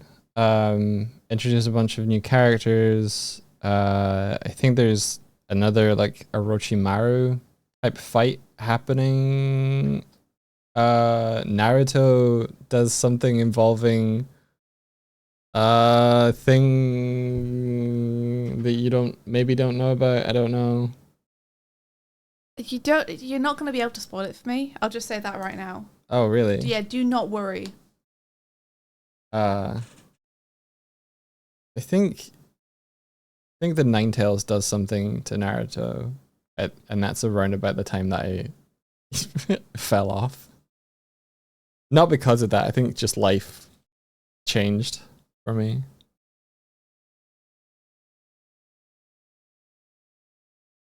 Nobody has finished Naruto. Well, when do you guys drop off? Like, because is it not hugely unsatisfying to invest so much time into something and then be like, well, I guess I'm done now, even though I don't know the end of the story?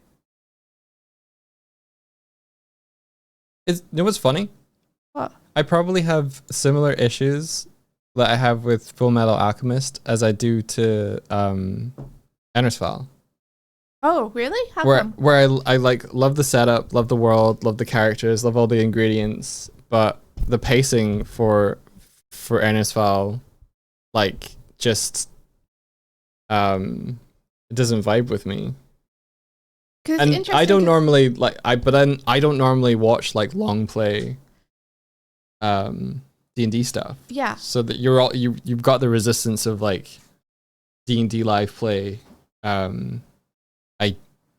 Well, but it's interesting because the issue you said that you had with Fullmetal Alchemist is that it wasn't getting to the stuff that you were interested in fast enough. Was it? Whereas Ennis Fall's pace is quite high, I'd say. Like, it doesn't linger or dwell around a lot. It's true. But I feel like Ender's Fall goes to those prematurely. Like, Too fast. almost too fast. Yeah. Like, I think pacing for me is something that throws me off a lot when I'm watching stuff. Mm-hmm. I see.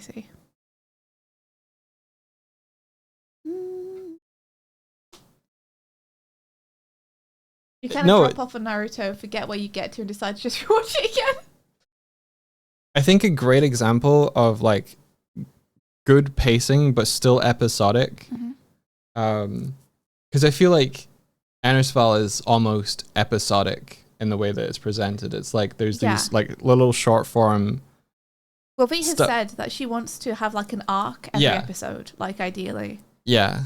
Rise of the TMNT was like a show where every episode something happens.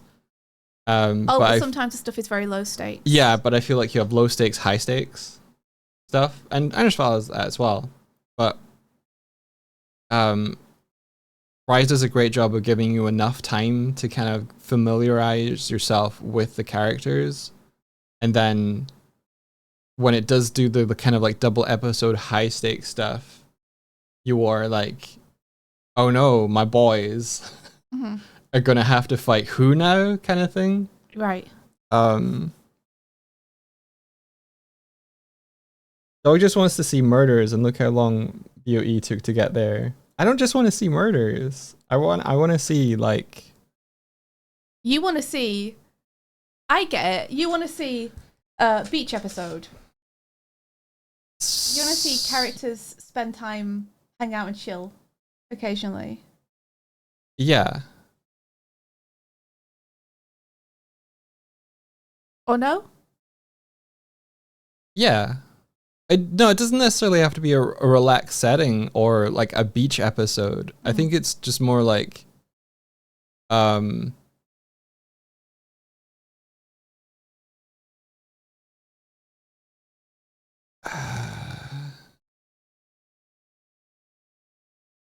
Speak your truth, dog.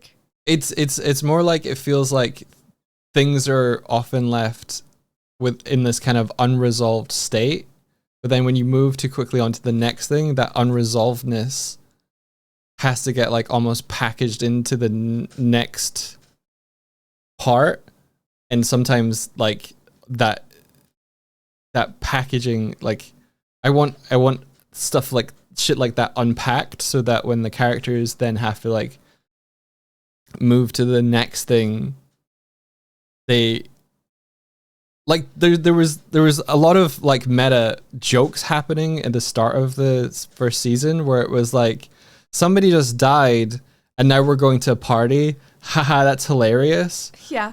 But I think it isn't hilarious now, because that felt like it was like, ooh, that's funny, that's happening here, but it feels like it's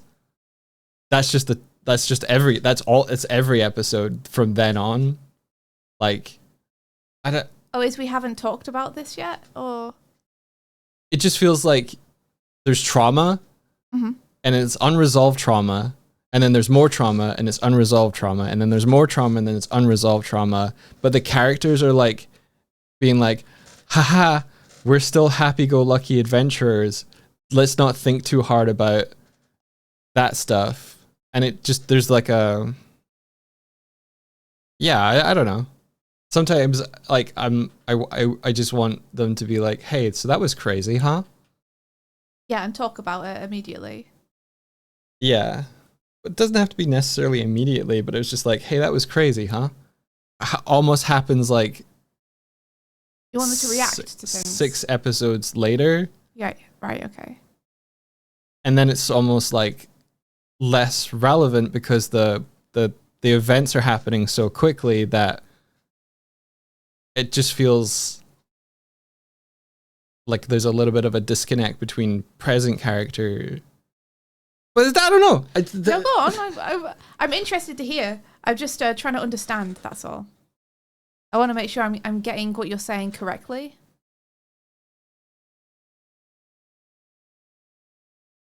Oh, Shanu says, BOE moves very fast, and I can totally see where Doig is coming from. We build new trauma before old trauma is touched upon or resolved. And that affects the next scenes when the characters don't react consistently from scene to scene. Yeah, I could see that, yeah. Like, they've still got a bunch of stuff bottled up that they haven't been able to talk about, but they have to just face each new thing as they go. Yeah.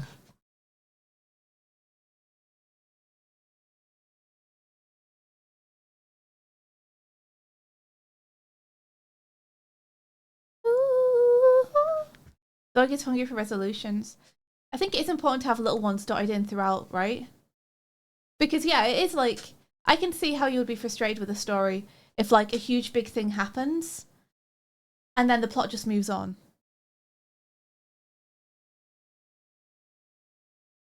It's like, wait, but the character juice, though. Mm-hmm. And Scary, I'm still mad from when you may wonder the beginning. I think it's kind of the storytelling concept of like tension and release. And you get that satisfying, like if you clutch your fist and then you let it go emotionally, but also physically, like if you've tightened your fist and you let it go. And it feels like if you push characters too fast through events, they've clutched their fist, and then you expect them to go into a scenario where they should have already where they should let it go. Like, like characters have just learned that one of them is involved in a thieves guild or whatever. Let's go to a puppet show. I'm like, what? Right. It's like, huh? And so you, in my head canon, you've got 4 like you've got 4 disassociating adventurers sitting in front of a puppet show, just being like, Yeah, dissociating. Yeah. Yeah, and then by the time they do talk about stuff, it's like episodes later. And Yeah. so it feels like they should have gotten over it, or it feels like them bringing it up is like, why would you bring that up again? kind of, yeah. And it's like, have we moved past it? I don't know. The characters still feels like they haven't addressed it. I don't know. It's a tough juggling act. It's super tough. It's super tough. Yeah, Renee says we had a similar thing in our Monster of the Week campaign. A huge character revelation of betrayal happened when the world was ending. And my character went, we cannot unpack this right now. We will talk about this later. I feel like that's justified though. If the world is ending, if the world is ending, you're like, we don't have time for your pancake story, Nigel. I don't care how many were burned. Nigel! The world is burning, Nigel. So I get that. What is the MOTW? What is that? Monster of the Week. Oh, Monster of the Week campaign. So is that run specifically to be like Monster of the Week one-shots each time kind of thing, but they're all connected? Or... Yeah, it's like it's a continual game. It's just Monster of the Week. It's kind of like Buffy the Vampire Slayer, where there's a different monster every week to deal with. Yeah, a good way to handle it is, to at least touch on it and be like, listen, this is a lot. I'm going to need a bit of time, but we'll talk about it later. More like each monster is an arc. Interesting. I think a kind of good example of that is like during the soiree, Kova goes to Ritz like, hey, you doing okay, buddy? Seems like you're not doing okay. You can talk to me, you know, but right now it's like it would be useful for you to like pull that in because we're on a mission. Mm-hmm. And you're like, oh, that was rough. Wonder when they're going to return to that. Fucking never. Never happens.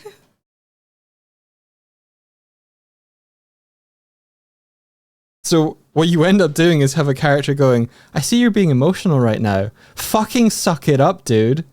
And you have that tension. And then you're like, when's Kova going to check in with that? When's Kova going to check in on like when Rich was like not feeling great about the thing? Is it the Meat Pie Monarch? Not really. Because then they've all had the visions. And like they start discussing all their visions, and 3 of them discuss the visions, and then they're like, oh yeah, Rich, you had one too, right? And Rich is just like, It's like, ah! It's just like, I'm gonna fucking explode emotionally now, actually. Hey, you remember that stuff we didn't unpack? yeah, remember that stuff we didn't unpack? Each character is just a moving fan going through the story.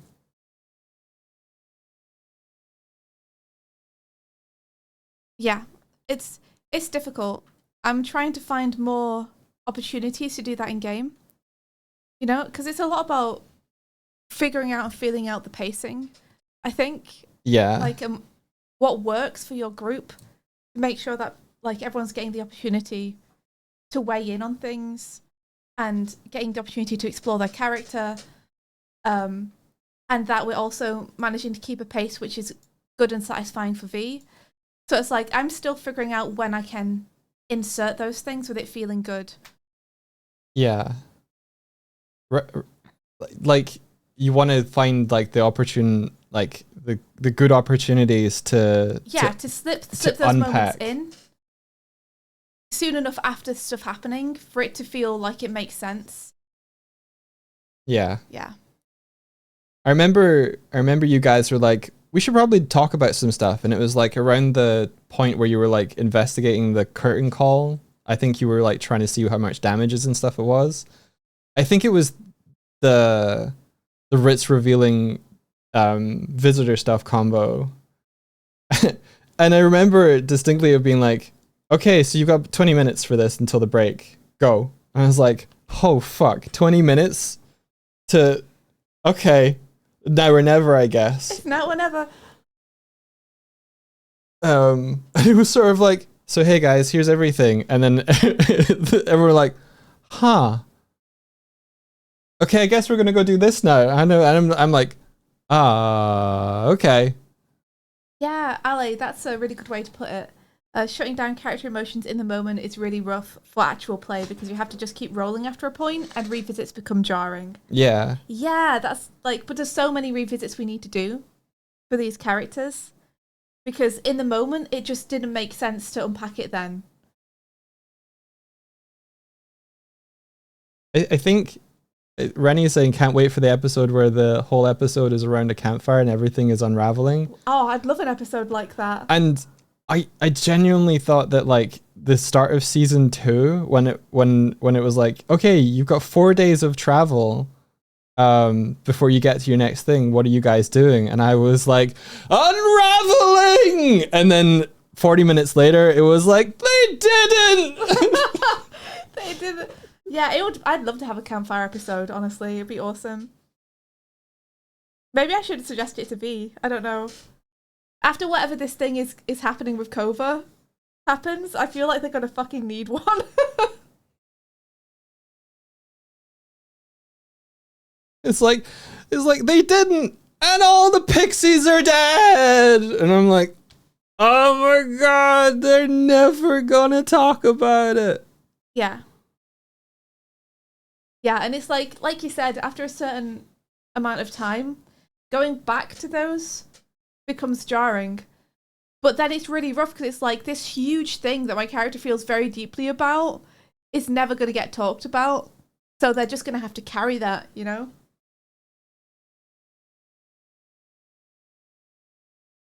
Sorry for spoilers. Downtime, campfire talk part 1, fucking horrendous, part 2, actually fun. Jenna says, I think whatever happens with Kova and the Crown is going to be a big breaking point they've got to address. Yeah, I think so too. I don't think you can have something like that happen. Like, it's a really good excuse for the characters to be like, I know we're on a mission for Gwen. I know we've got stuff we need to do, but we really just need to take a couple of hours to unwind here. We all need it.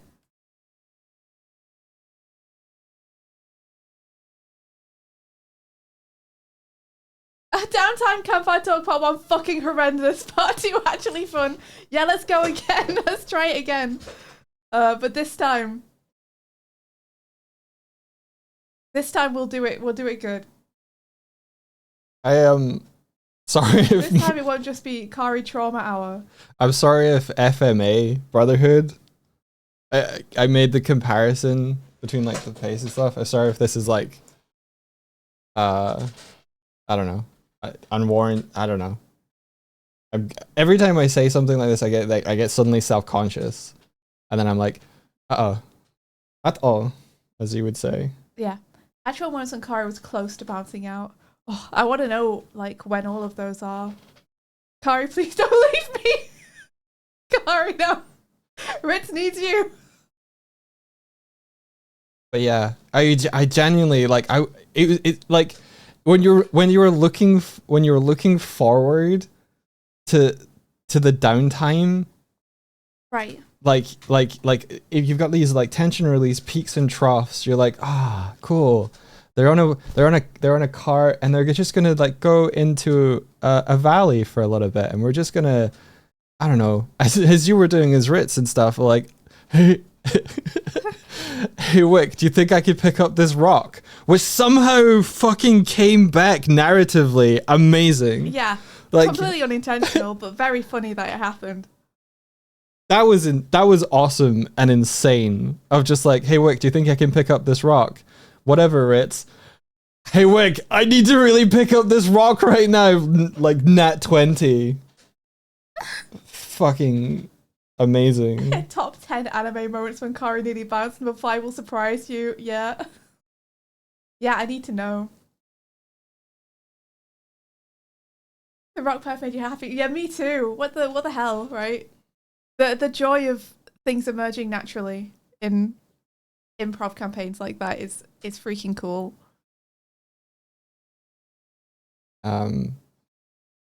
Yeah, I think it generally is just a feeling of like the meta for me in my head surrounding Ennersfell is like, isn't it funny that the characters are so traumatized?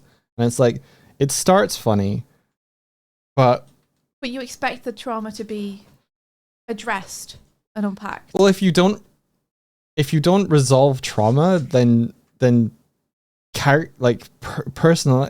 personality wise, characters start to splinter, right? Like they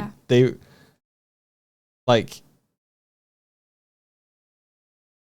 how do you have a It's hard character? to keep them consistent. It's hard to keep them jovial and like up for the next adventure, the next thing that they got to do, and have it feel sincere.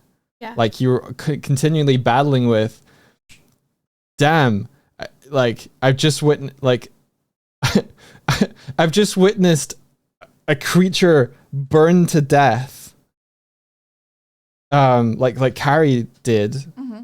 And that reminds me so much of my niece. I'm so glad that like Shnu took that opportunity to just be like, I'm fucking not okay with this, I'm fucking not okay with you. I'm taking the RP here, and I'm like, fucking yes, Because reacting to it in the moment. As much as that is a dramatic moment, that is a release. That is like, I have tension. Yeah. I am releasing it, and then it feels good. It's a payoff. It's like, yes. Yeah, that would have been much less satisfying if it had not happened, and then 3 episodes later, Kari had been like, you know, I wasn't okay with when you did that. Yeah. And I think partially that's like, I was so mad. I was so mad at a point where like you guys just did the primrose, and it's like, you're just out of there. What do you guys do? And Kova's just like, I want to talk to Carrie. Like, Carrie, do you want to race? And I was like, oh, okay, cool. And then they had like a really nice heart to heart. And then it was like, Wick and Rich walk to the Boots and Lodgings and they go to sleep, and you guys wake up the next day. And I was like, what do you mean these two characters who have just like went on a fucking crazy primrose fucking adventure, they just saw a spider creature, they just fucking escaped with their lives, they got out of a primrose, Ritz is just told That's the main thing. Is again, like it's the same day, and they have that unpacked trauma. Yeah. Of Ritz has just told Wick that he works for the people who cut Wick and their partner open and caused the trauma that's been haunting them for the past 10 years.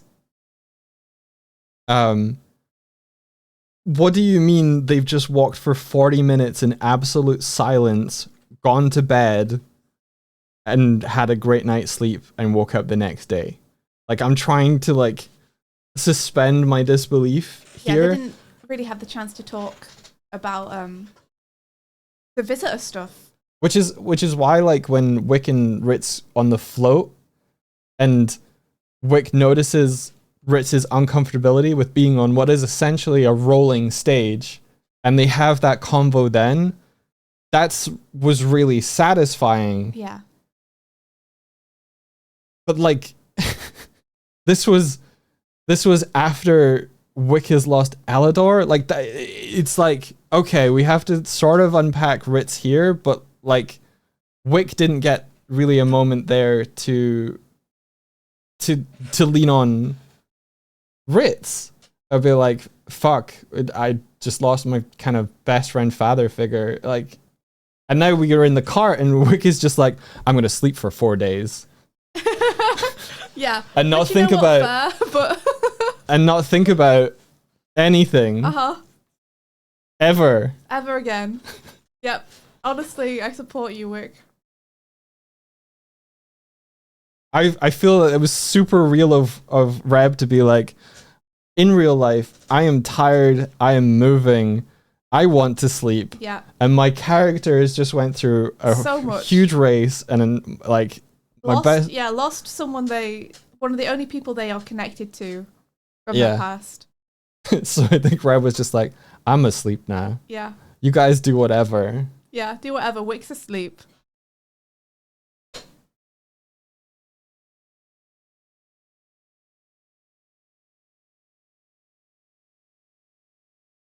That's what you mean by shutting down emotions in the moment for a TTRPG. It's a horrid momentum killer in character stories. Yeah, because you kind of have to keep the characters floating on a level of like a status quo. You know how intense house moving is, the most understandable move. Yeah, Shnu, because Absolutely. you also had to move throughout the year. Crazy. I hate moving, dude. I hate moving so much. Yeah. Yeah, and I agree too. To be fair, Ritz and Wick are two characters that are fucking repressed as hell. Their own traumas. Real. There's always something of more importance going on as far as they're concerned. Which just feeds into their psychosis as well. Yeah, I think. it does. It feeds into it's not important enough. My thing isn't important enough. I'm not important enough to Yeah. discuss right now. Yeah, absolutely. Problems. Campfire during second house move PTSD flashbacks. Oh, now. serious. Fuck. No. Yes. Yeah. Shani was moving as well. Yeah. So I'm working hard to try and figure out where those gaps are in our game, so we can just try and hit that momentum in a way which is satisfying, like Shnu did so masterfully with the reaction to the burning knoll. I think one of the things about NFL is because you're doing it almost like you're streaming it, so it's presenting it like improvised storytelling. Mm-hmm. And I think sometimes you guys, I don't know if you're hesitant to do above table stuff until you really, really, really have to. Like, I think one of the things that I appreciate, but also I'm concerned about, is that it feels like you guys stay in character for like 90% of what's going on. Mm-hmm. And I think in an actual D&D play, there's probably way more like, what do we see? Kind of asking, like, back and forth with the DM to be like, so what's where and how, like, we're like setting the scene stuff, or I don't know. I think that's a balance we're finding too, but yeah, I can see what you mean. Like more check-ins above table. Yeah. And being able to just be like, we're just going to chat a little bit about this out of character. But yeah, it is a table thing as well, table dependent. Like, I think we all enjoy being in character and reacting in character to things. Yeah. 'Cause it feels more like a radio play then. Yeah. It's very evident where like something happens, there's a pause, and then I feel like you're all in the silence trying to figure out like, how would I react to what I've just seen? And then you can kind of feel that gap where it's like, okay, everybody's locking in on the RP going into this next thing.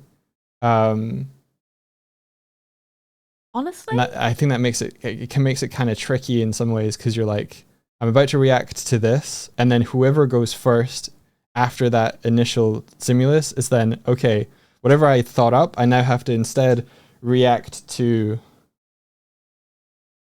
the reaction of whoever reacts first, almost.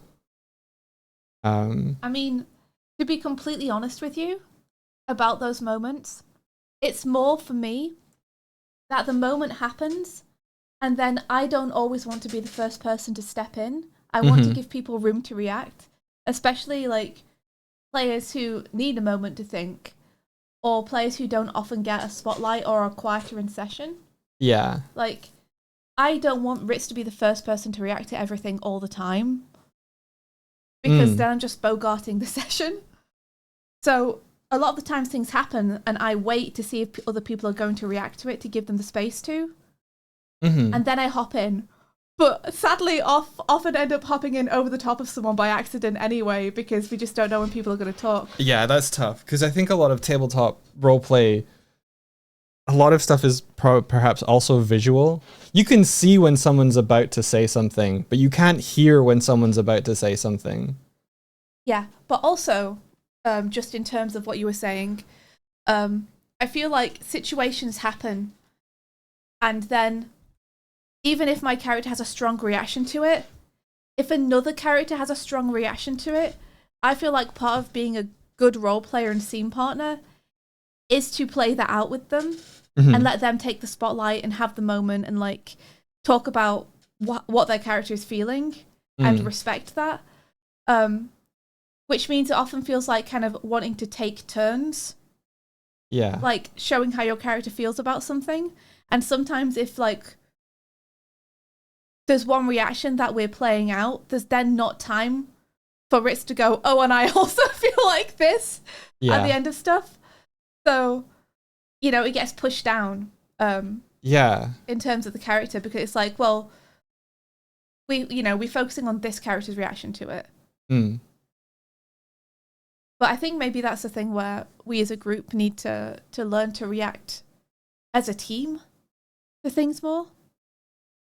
I think maybe a little bit more breathing room. If you feel like there's not enough time for your character to add squeeze something at the end, maybe like just a little bit more breathing room to be like, okay, have we fully like breathed in this scene?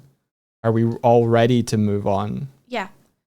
And like, have more of a like a agreement on that. I don't know. Yeah. I'm not a DM at all. Like the traumatic campfire first incident is a good example, where it's like, okay, this is obviously a Kova moment right now, and I don't want to step on it. But Ritz also has strong reactions that he's been bottling up and waiting for a chance to talk to them about, and we don't want to wait and have this conversation again in 2 episodes. Yeah. So now's the best time to have it. But oh no, it's resolving with friendship bracelets and things. Do I just push this down and have Ritz never bring this up even though it's a major character point for him? And just deal with the fact that we're never going to address it? Or do I bring it up now, despite the fact that it feels like the moment's passed? And it's like, it makes a kind of awkward segue back into it. But it's like, I honestly can't think of a way to do this without stepping on, you know, the Kova moment. Yeah, because it's kind of like, I wasn't like... character wasn't okay with being commanded in that moment. How does everybody else feel about being commanded? Yeah, opening it up to the floor. Kind of thing. Because it feels like, I have an issue with this. What do you all think? Kind of stuff. Yeah, I can see that. Yeah. Yeah, it's an interesting puzzle, LA. Is like, we're all trying to figure out how best to play together still. And, you know, finding the balance in the moment and the pacing. Shanu says we've also never discussed these aspects in advance or reviewed our process, so we've essentially winged it for a whole year now. True. It's just super impressive, like what you guys have done in the world that you've built together over the year. But there are things we'd like to winging it in the do way better. that you are. And I think hopefully going forward, because there's been a lot of like them trying to pull together as a party to work as a team, and I'm hoping now that we're at the point where we kind of feel more locked in as a team than we have been before, that there's going to be more opportunities for us to react as a team to things and find a rhythm where everyone has space in the conversation to contribute, rather than it feeling like it has to be just a couple of characters.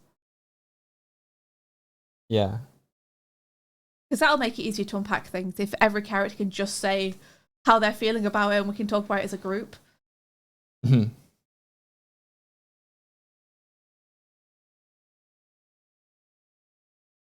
Ah. Yeah. Laura says I love how I went from in-depth talk of Naruto to Full Metal Alchemist to BOE. Yeah. WWF UK.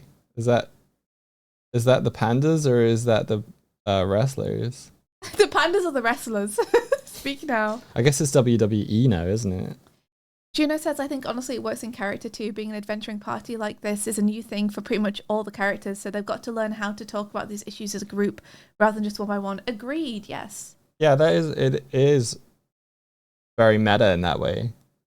Like, you've got characters who have lost everyone. You have characters who never had anyone really to begin with.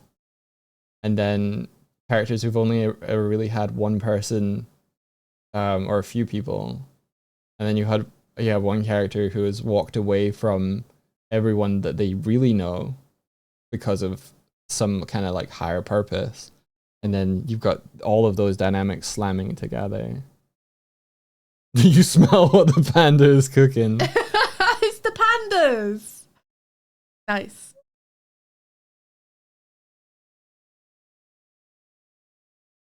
Welcome, pandas. It's the pandas. It's the pandas. Togeki's moved a protected species. True. 3 years, you don't remember how long you did that show for anymore.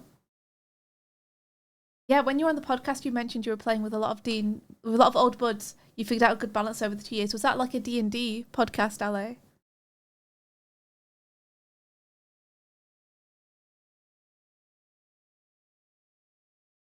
Oh, awesome. That's so cool. 3 years, did you guys manage to wrap your campaign? Did you manage to finish your story?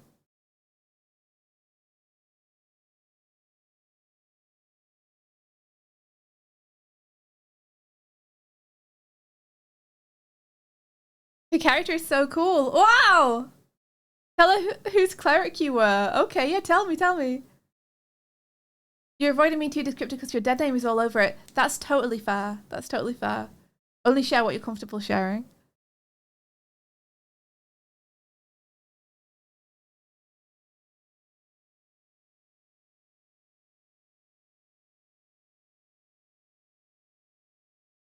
We've just had this screenshot of this for the entire time. I've been doing nothing.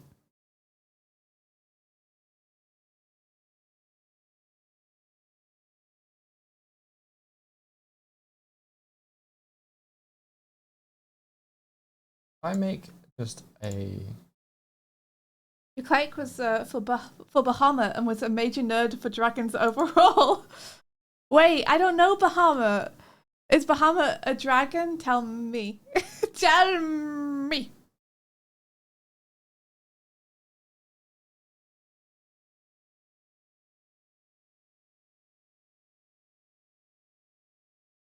One of the things about last session is like, Kai was so right about not going in that cave.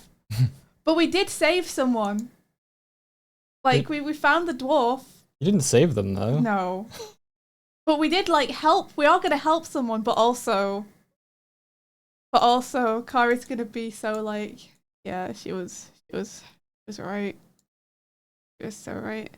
He's Big Papa Dragon. He can be good. He's like a dragony. Bahamut is an evil god. Wait a second, I'm getting conflicting information here. We relocated someone. True. Wait, how did you relocate them? We put them in the hole. Oh shit, okay. Did you not know? No, I didn't listen. I haven't listened to a couple of episodes. I understand. I forgot what I told you. Yeah. Yes, the dwarf that we found who's been petrified, we put them in the portable hole because we're hoping if we take them back to the city, we can get a cleric to depetrify them. Right. Okay. Well, that makes sense. Yeah. Saves you Also, from having to go back. I did realize the other day we could backtrack. potentially with Kari message the Grail and just be like, "Hey, your boy's here." I'm sure they'll be pleased about hearing that. What? Of course they will. Why Of wouldn't course. Yeah, because the Grail aren't suspicious as fuck. they? Well, that's why it might be better for us to go to the city and get them depetrified without the Grail knowing initially. Didn't you tell me that in the cave there was like a dude in full plate armor? Yeah, I think so. I At f- least in armor. I fully suspect that that's actual Highwell, and that current Highwell is Someone else. fucking someone else. Yeah, Interesting. that's my theory. We need to Based see if that only on the statue's somewhere fact that they safe. both wear plate armor. We don't know if we can trust a Grail. True, Schnoo, true. The dude you're kidnapped. Now, listen, we're trying to take him to a cleric. That's like saying your friend gets unconscious and you kidnap them to take them to a doctor.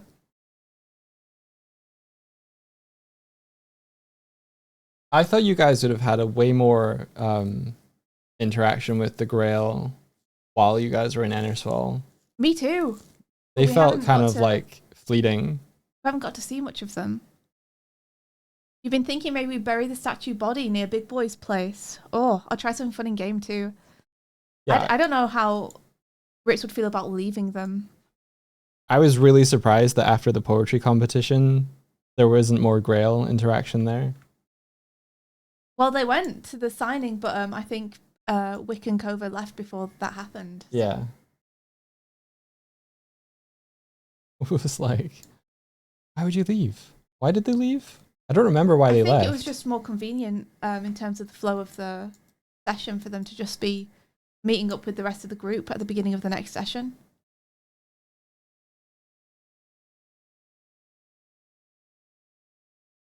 Yeah, that's a strange choice then. We tried something. I'm excited to see what you try in game, Schnoo. But yeah, Ritz trusts Kari. So if Kari thinks something's a good idea, like, you got it, he'll back you up.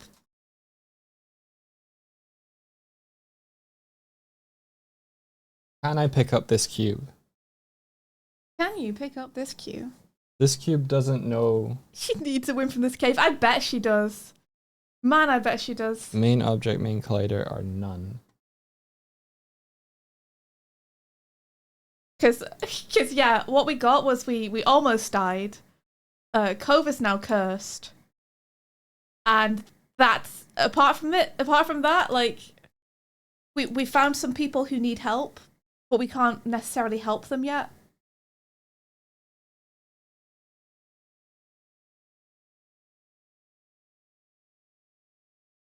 Not a single bear found. Yeah, Kari was lied to. No bears.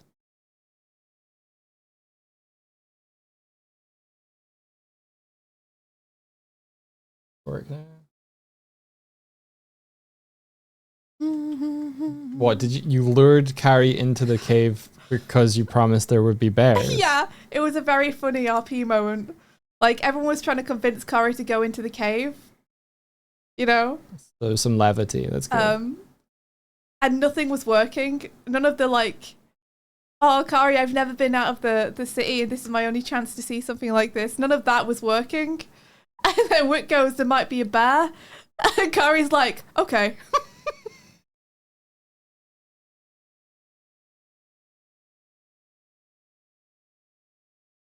So I don't think any of this shit is triggering. You I'm sounded gonna- like you wanted, but the humor of the bear was so strong. What would have worked? What would have worked? So I'm gonna put it here.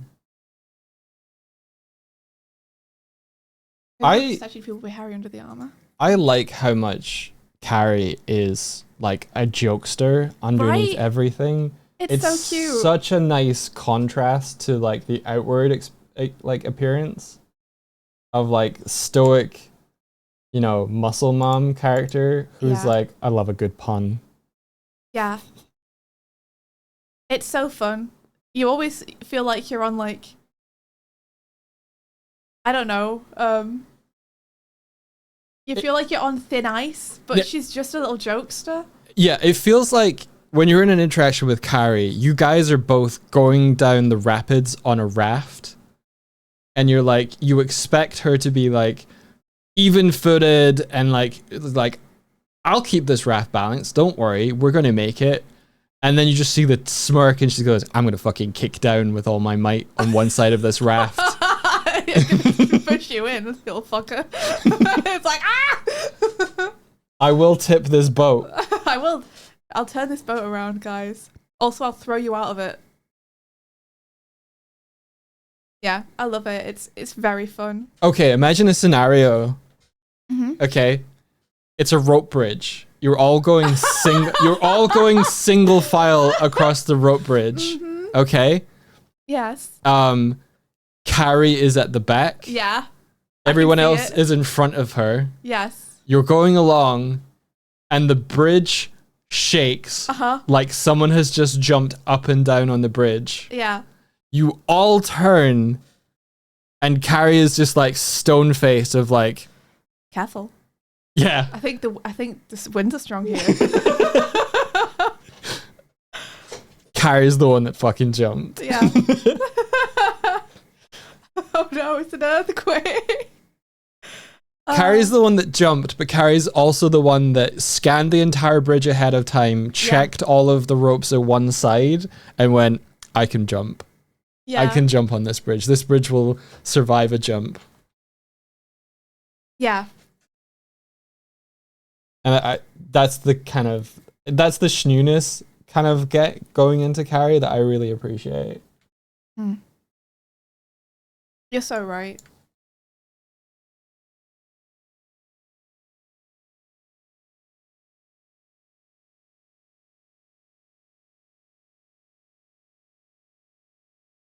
Okay, is it?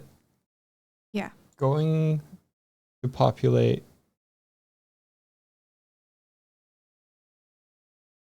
So mad. I'm so mad. Why is main collider and main object main collider not populating? There we go.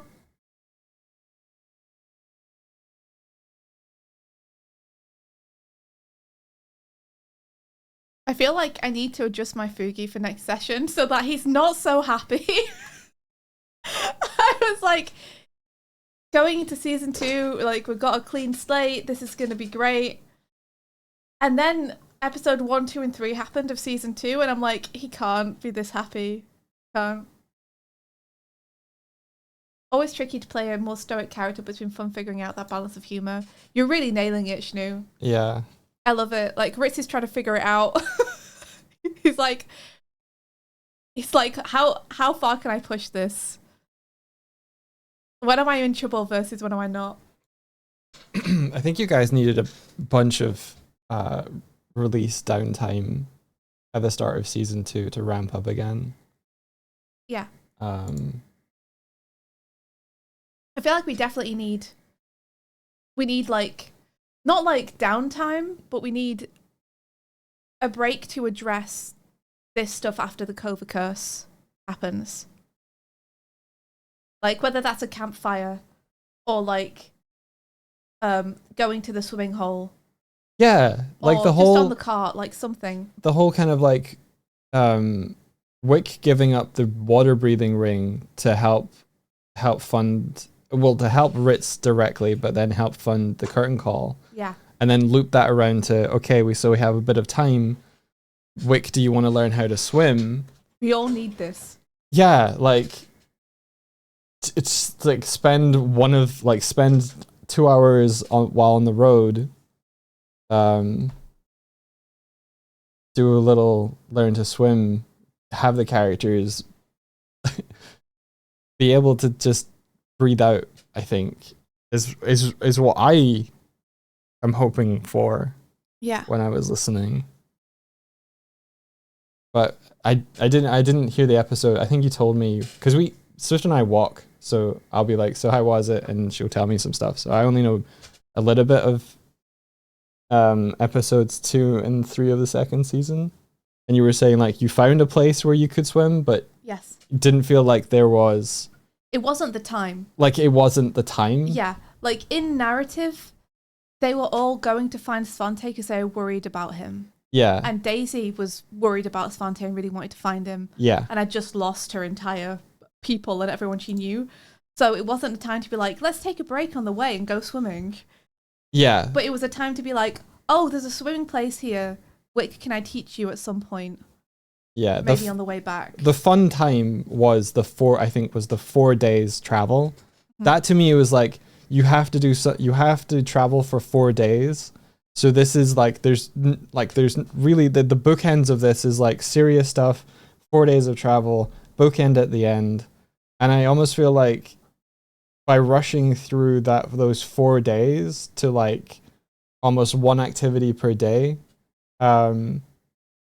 it felt like there was way more room for RP for the characters to breathe out, but it was just kind of like resolving 4 dice rolls for like 4 activities that you could pick, and it felt a little like it felt a little bit like constricted to that.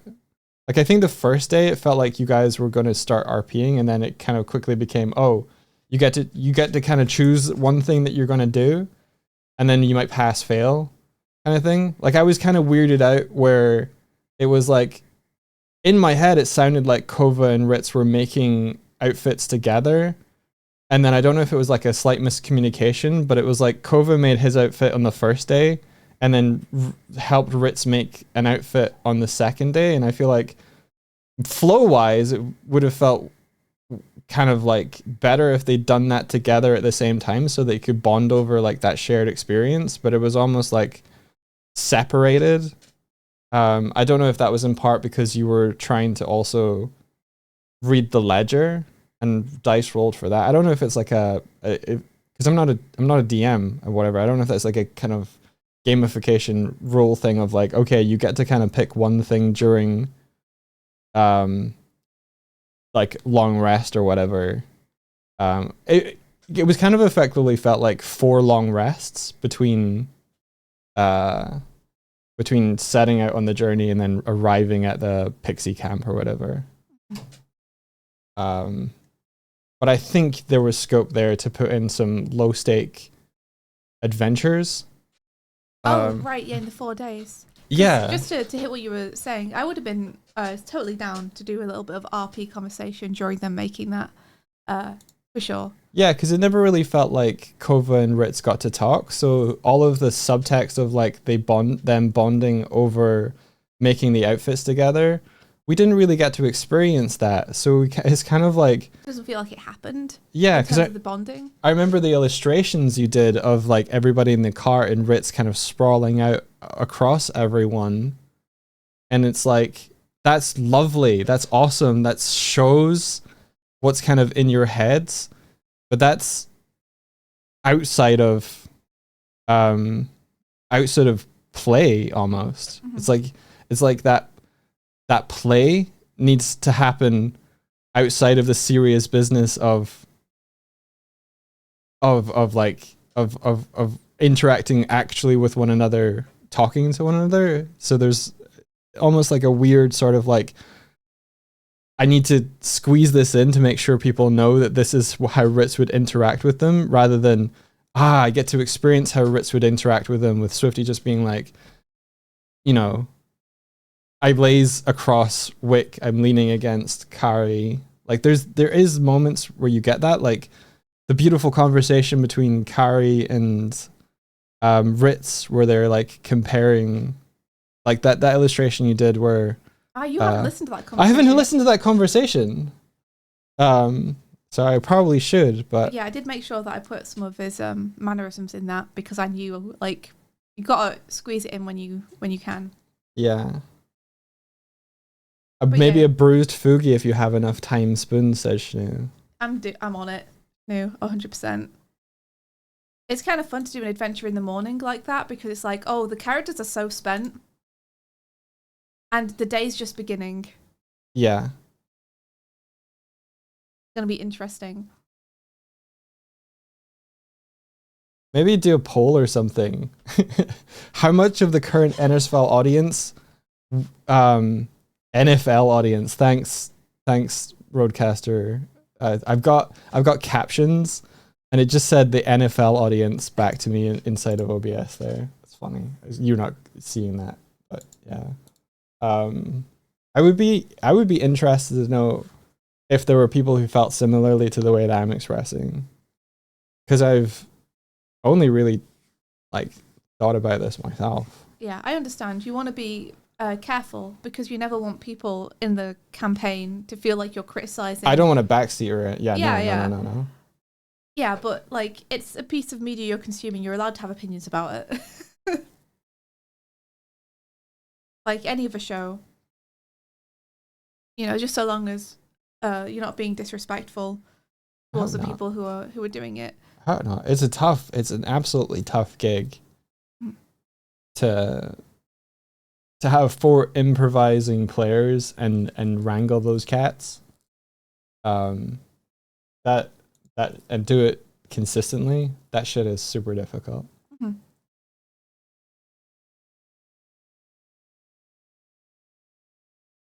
Ooh.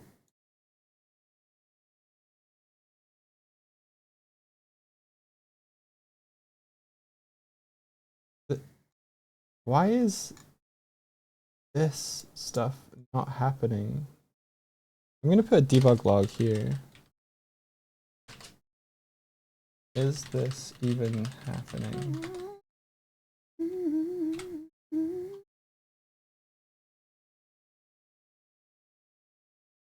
Dog debug.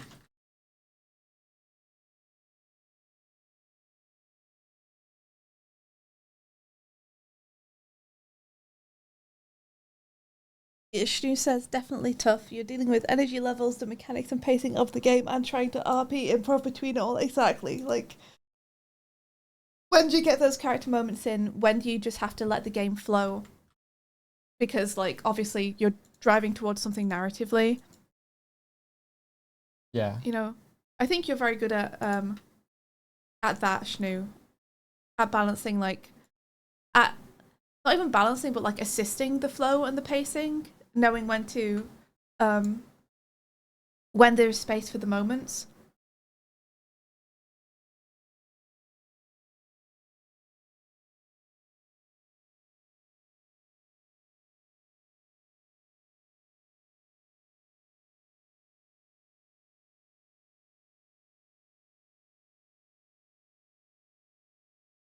Oh, thank you, Shnu. I'm still figuring it out. But I think practice will make perfect. You know, I think we'll get a groove at some point.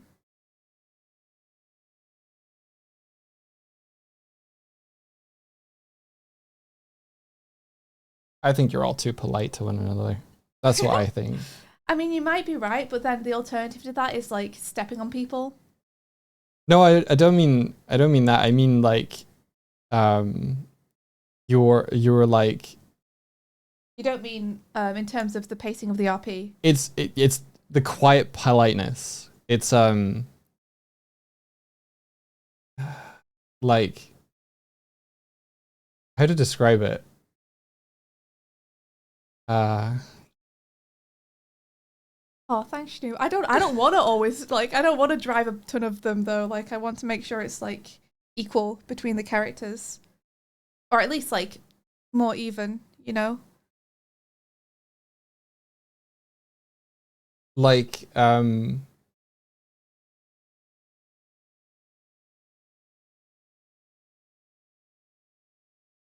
it's kind of like if you're moving through like a crowded street.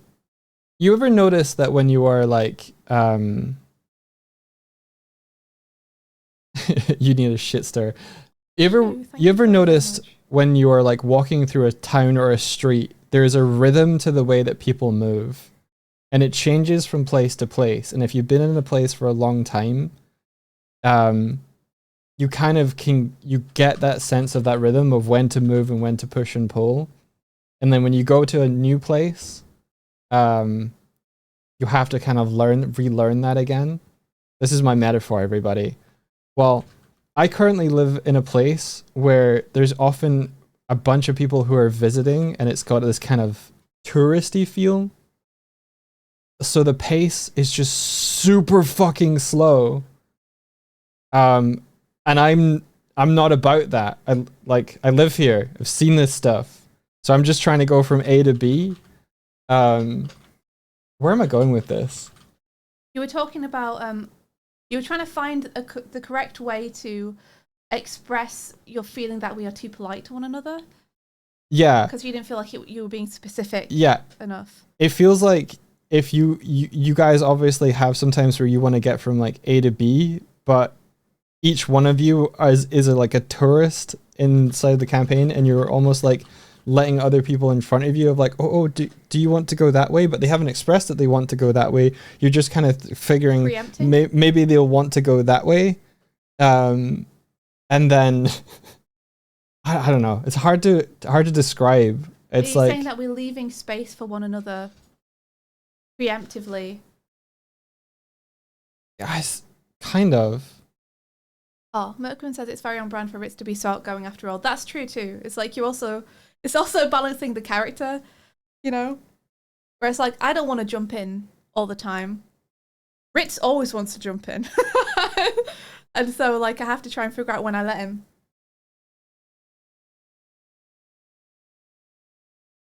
Yeah. Shnu says we don't like taking space, so indirectly point, but don't act strongly. Yeah, no after you. Kind of. I think there's like a not every like that's oh my god. I'm trying to find the word. Oh, I'm actually on screen as well. Look, I'm here. Hi. It's kind of like if you guys were a tour group and you have a guy like Lady Vignette is like the tour guide.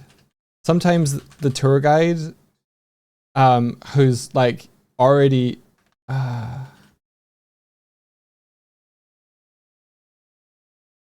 I know what I'll compare it to a roller coaster, okay?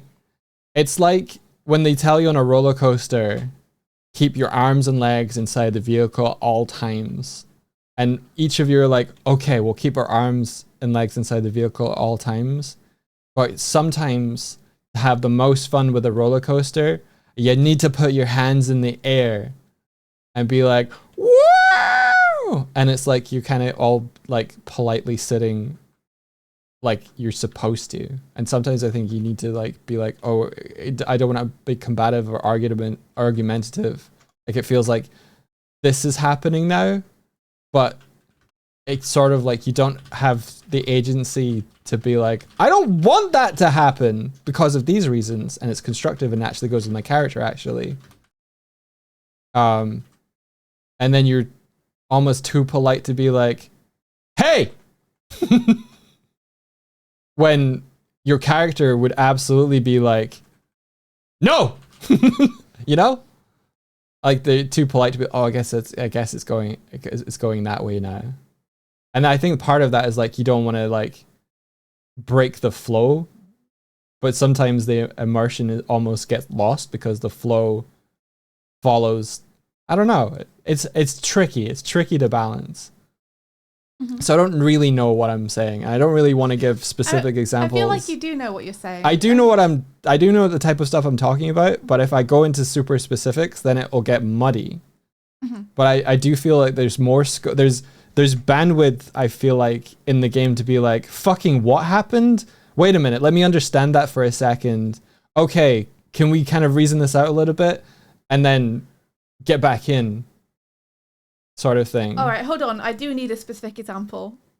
Do you? Yeah. When would you have liked that to happen? Do you really need a specific example? Unless it's gonna make you uncomfortable to say it, or it's like you feel like for some reason it would like be a negative thing to say. I'm just interested in, because you're saying that you wish there was a point in the campaign where we would like be like, hold on, I'm processing this.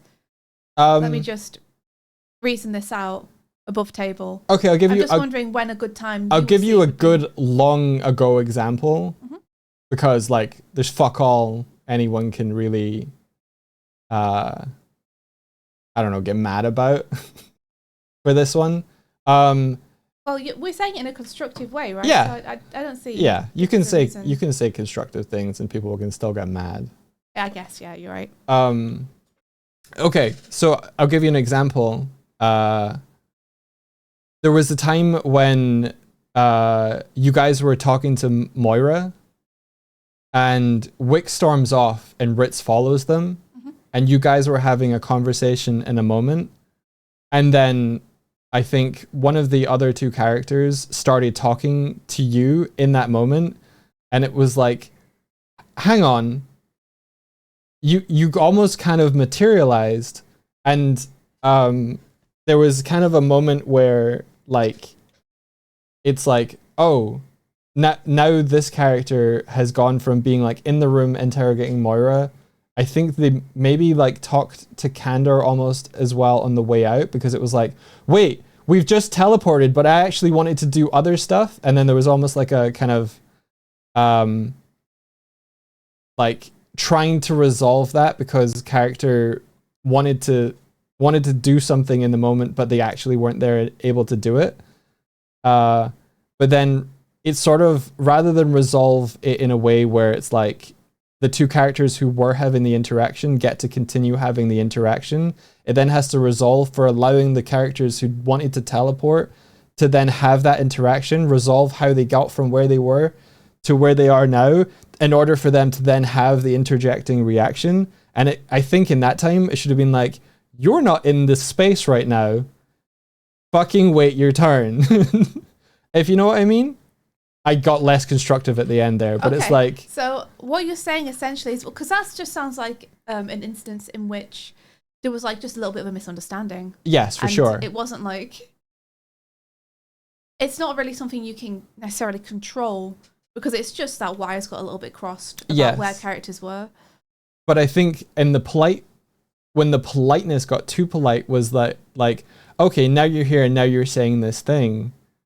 But it's like, you're actually interrupting what would be playing out and would have had time to play out. And so you almost miss the opportunity for two characters who never really got to interact.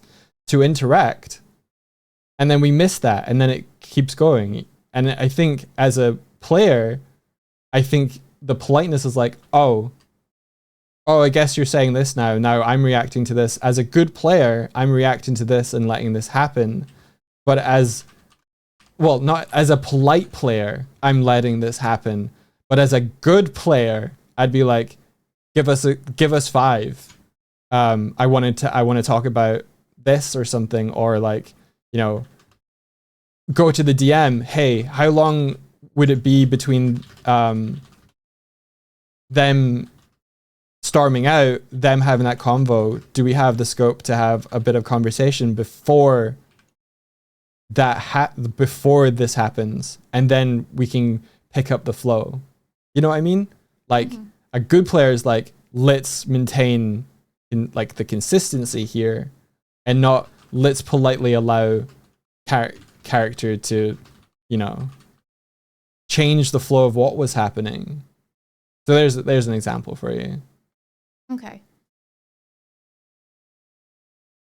Like, I definitely felt it when I was in the one shot where you feel like it almost feels like you feel like players need to stand their ground. Yeah, it's less about them being too polite to step in, and more that when something happens that goes against something they are doing or trying to do, that they stand their ground and be like, wait, hold on, I'm doing this. Yeah. Push and pull of agency is really important.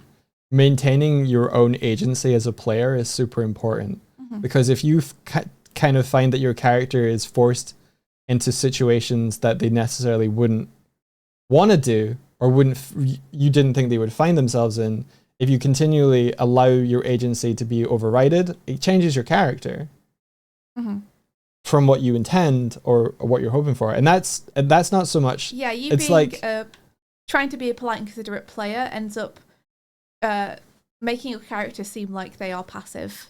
Yeah, when they might not necessarily be. It's the player that's passive, but the character isn't. Yeah.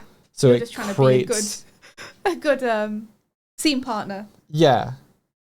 But in order to be a good scene partner, you also have to adhere to like the rules of time and space. Yeah, you got to keep that initiative order. It's like, oh, you're acting out of turn. Well, let me remind you that you're out of turn. You're actually in another room right now. And I think part of that's the responsibility of the DM, but I think part of that is also the responsibility of the players to be like, no, this is what my character is doing. Now respond. Because otherwise, shit happens that like you can't really account for. Yeah. Then it can be really hard to feel like, especially if there's a RP moment in flow or a narrative moment in flow, to interrupt that, to be like, hold on, I was doing this. Yes. You know, that's a difficult thing to do. You got to pick your battles as well. Yeah. If you do it all the time, you just become... You can't do it every time. You can't be like a super stickler. Dramatic moment to be like, actually. Yeah. I just think you guys are sometimes like a little too polite. Yeah, I get it. And I agree with Gino as well, that being comfortable doing that just takes time for the group to get used to each other. Hell yeah. And it's very much like a becoming comfortable with the rhythm of the people you're playing with as well. Yeah. You got to have players that will give you that push and pull as well. And I think that's what ultimately makes like a good scene, as you said, good scene partner. You're improving a scene and you're yes-anding each other. You're trying to create a story together. Really. Yeah. A story that you both like. Feels authentic to your characters. Yeah. The rings true. Realness. Yeah. Because I think part of the appeal of D&D isn't so much that you can do anything, it's that you can do something creative within the construct and confines, and like think both within and without the box. And I think that's what's truly enjoyable, is like, how the fuck did you manage that? Because in order to have that feeling of how the fuck did you manage that is when someone's able to pull something off working within the system. Because if someone's like, I grow elephant ears and I fly to the moon, you're like, D&D, I love D&D. That's not satisfying if that's, impossible. That's not actually that impossible in D&D, but you know what I mean. I know what you mean. And you mean that we're fulfilling, like, we're trying to write a story here that has its own consistent rules. Yeah. And, where you can understand the characters and where they're coming from.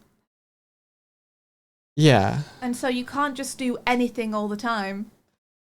Yeah, because I think if you do anything all the time, that's hard to play against as well. Mm-hmm. Yeah, limitation leads to creativity. Agreed. Yeah. Yeah, you're almost like the box that you operate within the world with is the character that you create. And often the great characters are ones that have good flaws that they have to rally against. Or have like specific skills that come in clutch in the moment. Like during the one shot, I'm like, oh shit, I need to do something. I roll on my coat to see if there's anything I can use. The dice roll reveals 2 dogs. And the guard that was checking the room just happened to hear barking and come to investigate. And 2 dogs run out. And it's like, if I'd been able to just be like, I produced 2 dogs from my jacket, that's a matter of the dice. Yeah, that is the matter. The RP though. Yeah, helping the moment. But that it feels so satisfying that that's what happened. Yes, it does feel satisfying. Because I rolled on a table and the table went, you produced 2 dogs. The table said, let me help you with this story, actually. This is the perfect thing. And then you're like, fuck, that feels so satisfying that happened in that moment. But if I was like, I turn into a brick wall and I bar the... I bar the garage door. Then it would, V would be like, you can't, that's not something you can do. Yeah. Or if I was like, I turn into a dog, or I know druids can do that. But like when you work as a rogue character as the raccoon, there's only so much rogue stuff I can do. So it's how do you get yourself out of a situation as your little raccoon self type stuff. Yeah, or friend Brick. Our friend Brick. When will Brick come back? I miss him. Swifty had a very good idea for Brick. I don't know if you want to save it. Or Yeah, not. I'm happy to say it. Oh, I meant I don't know if you want to save it or say it. I'm happy to say it because I don't think it's going to happen. But it'd be Okay. very, very funny if it did. Because something which would be really, really, really useful to have in our campaign would be sending stones. Right. So we can call one another or call people back in the city. Like, give Candor the mobile phone, you know? That would be incredibly good. But it would be very, very funny if they could enchant something to be a sending stone and if it could be a brick. Yeah, Ritz's mobile phone is just like an It's just early a brick. example, and it's a brick. Yeah. That would be very fun. Probably not going to happen, but would be very funny. Everybody else has like a small pebble that they can hold in their palm, Yeah. and Rich just holds a brick up It's to just his like ear. being in the 80s again. Stakes a brick out, puts it to his ear. Hello? Draws a little dial pad on one side of it Yeah. for the numbers. Throws a brick through Candle's window with a note attached saying, this is a sending brick. Would be a very funny limitation for sending, right? No, in fact, throw a brick through the window, and then when Candle's like, what the fuck is this brick doing? Have the brick be like, oh, I am an enchanted brick. Woo! I'm a person that's been transformed into a brick. You have to take care of me. Don't touch me or I'll curse you. I love brick. I love brick.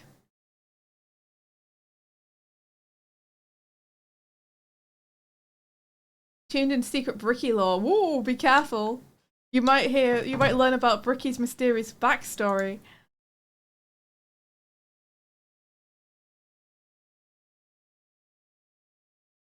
Will Brick get their own tarot card? Oh my gosh, that'd be so funny. We were talking about tarot cards the other day, Shnu. And I remember when we were first talking about this concept, it felt like strength might be good for Kari. But someone in chat suggested the tower. And yeah, Bricky reminded me of it. Do you think the tower is a good pick for Kari? Because I kind of think that's powerful.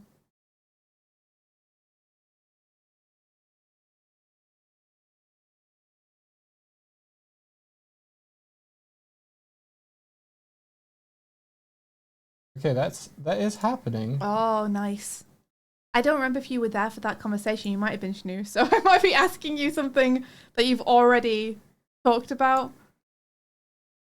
Get rid of this.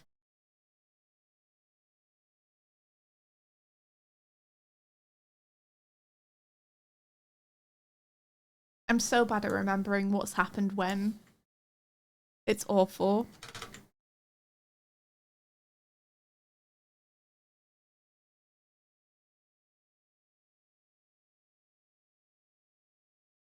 Okay, is it?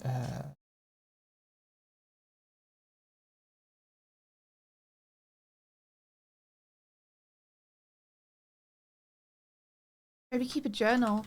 I'd have to journal everything. Like I'd be writing constantly, Martina. And if you kept like an audio thing, then you would be constantly re-listening to the previous day throughout the next day. Yeah.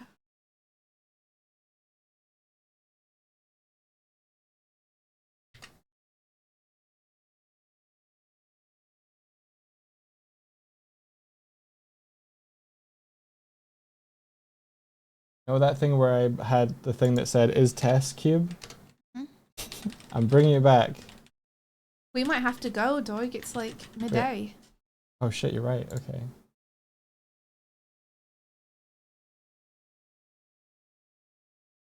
The cube. The cube. The cube. The reversed Kari is a good pull on tarot, right? any pull of Kari is a good pull on the tarot. Unless Kari's a tower. Aw. Thank you guys for being here. We're going to raid Space Pirate Fenrir. Alright. Have a wonderful time in space, everybody. Have fun in space. Wish me a productive day. I wish the same for all of you guys. Oh. Shoo! Bless me.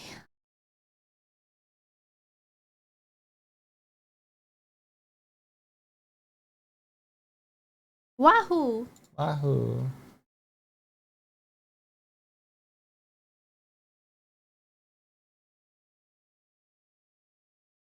Let's venture. Everyone have a great day. And until next time, may the rest of your day be filled Bye-bye. with adventure. Adventure. Take care, everybody. Yeah. Goodbye. Thank you for the fun game discussions as well. Yeah, it was really cool. Thank you.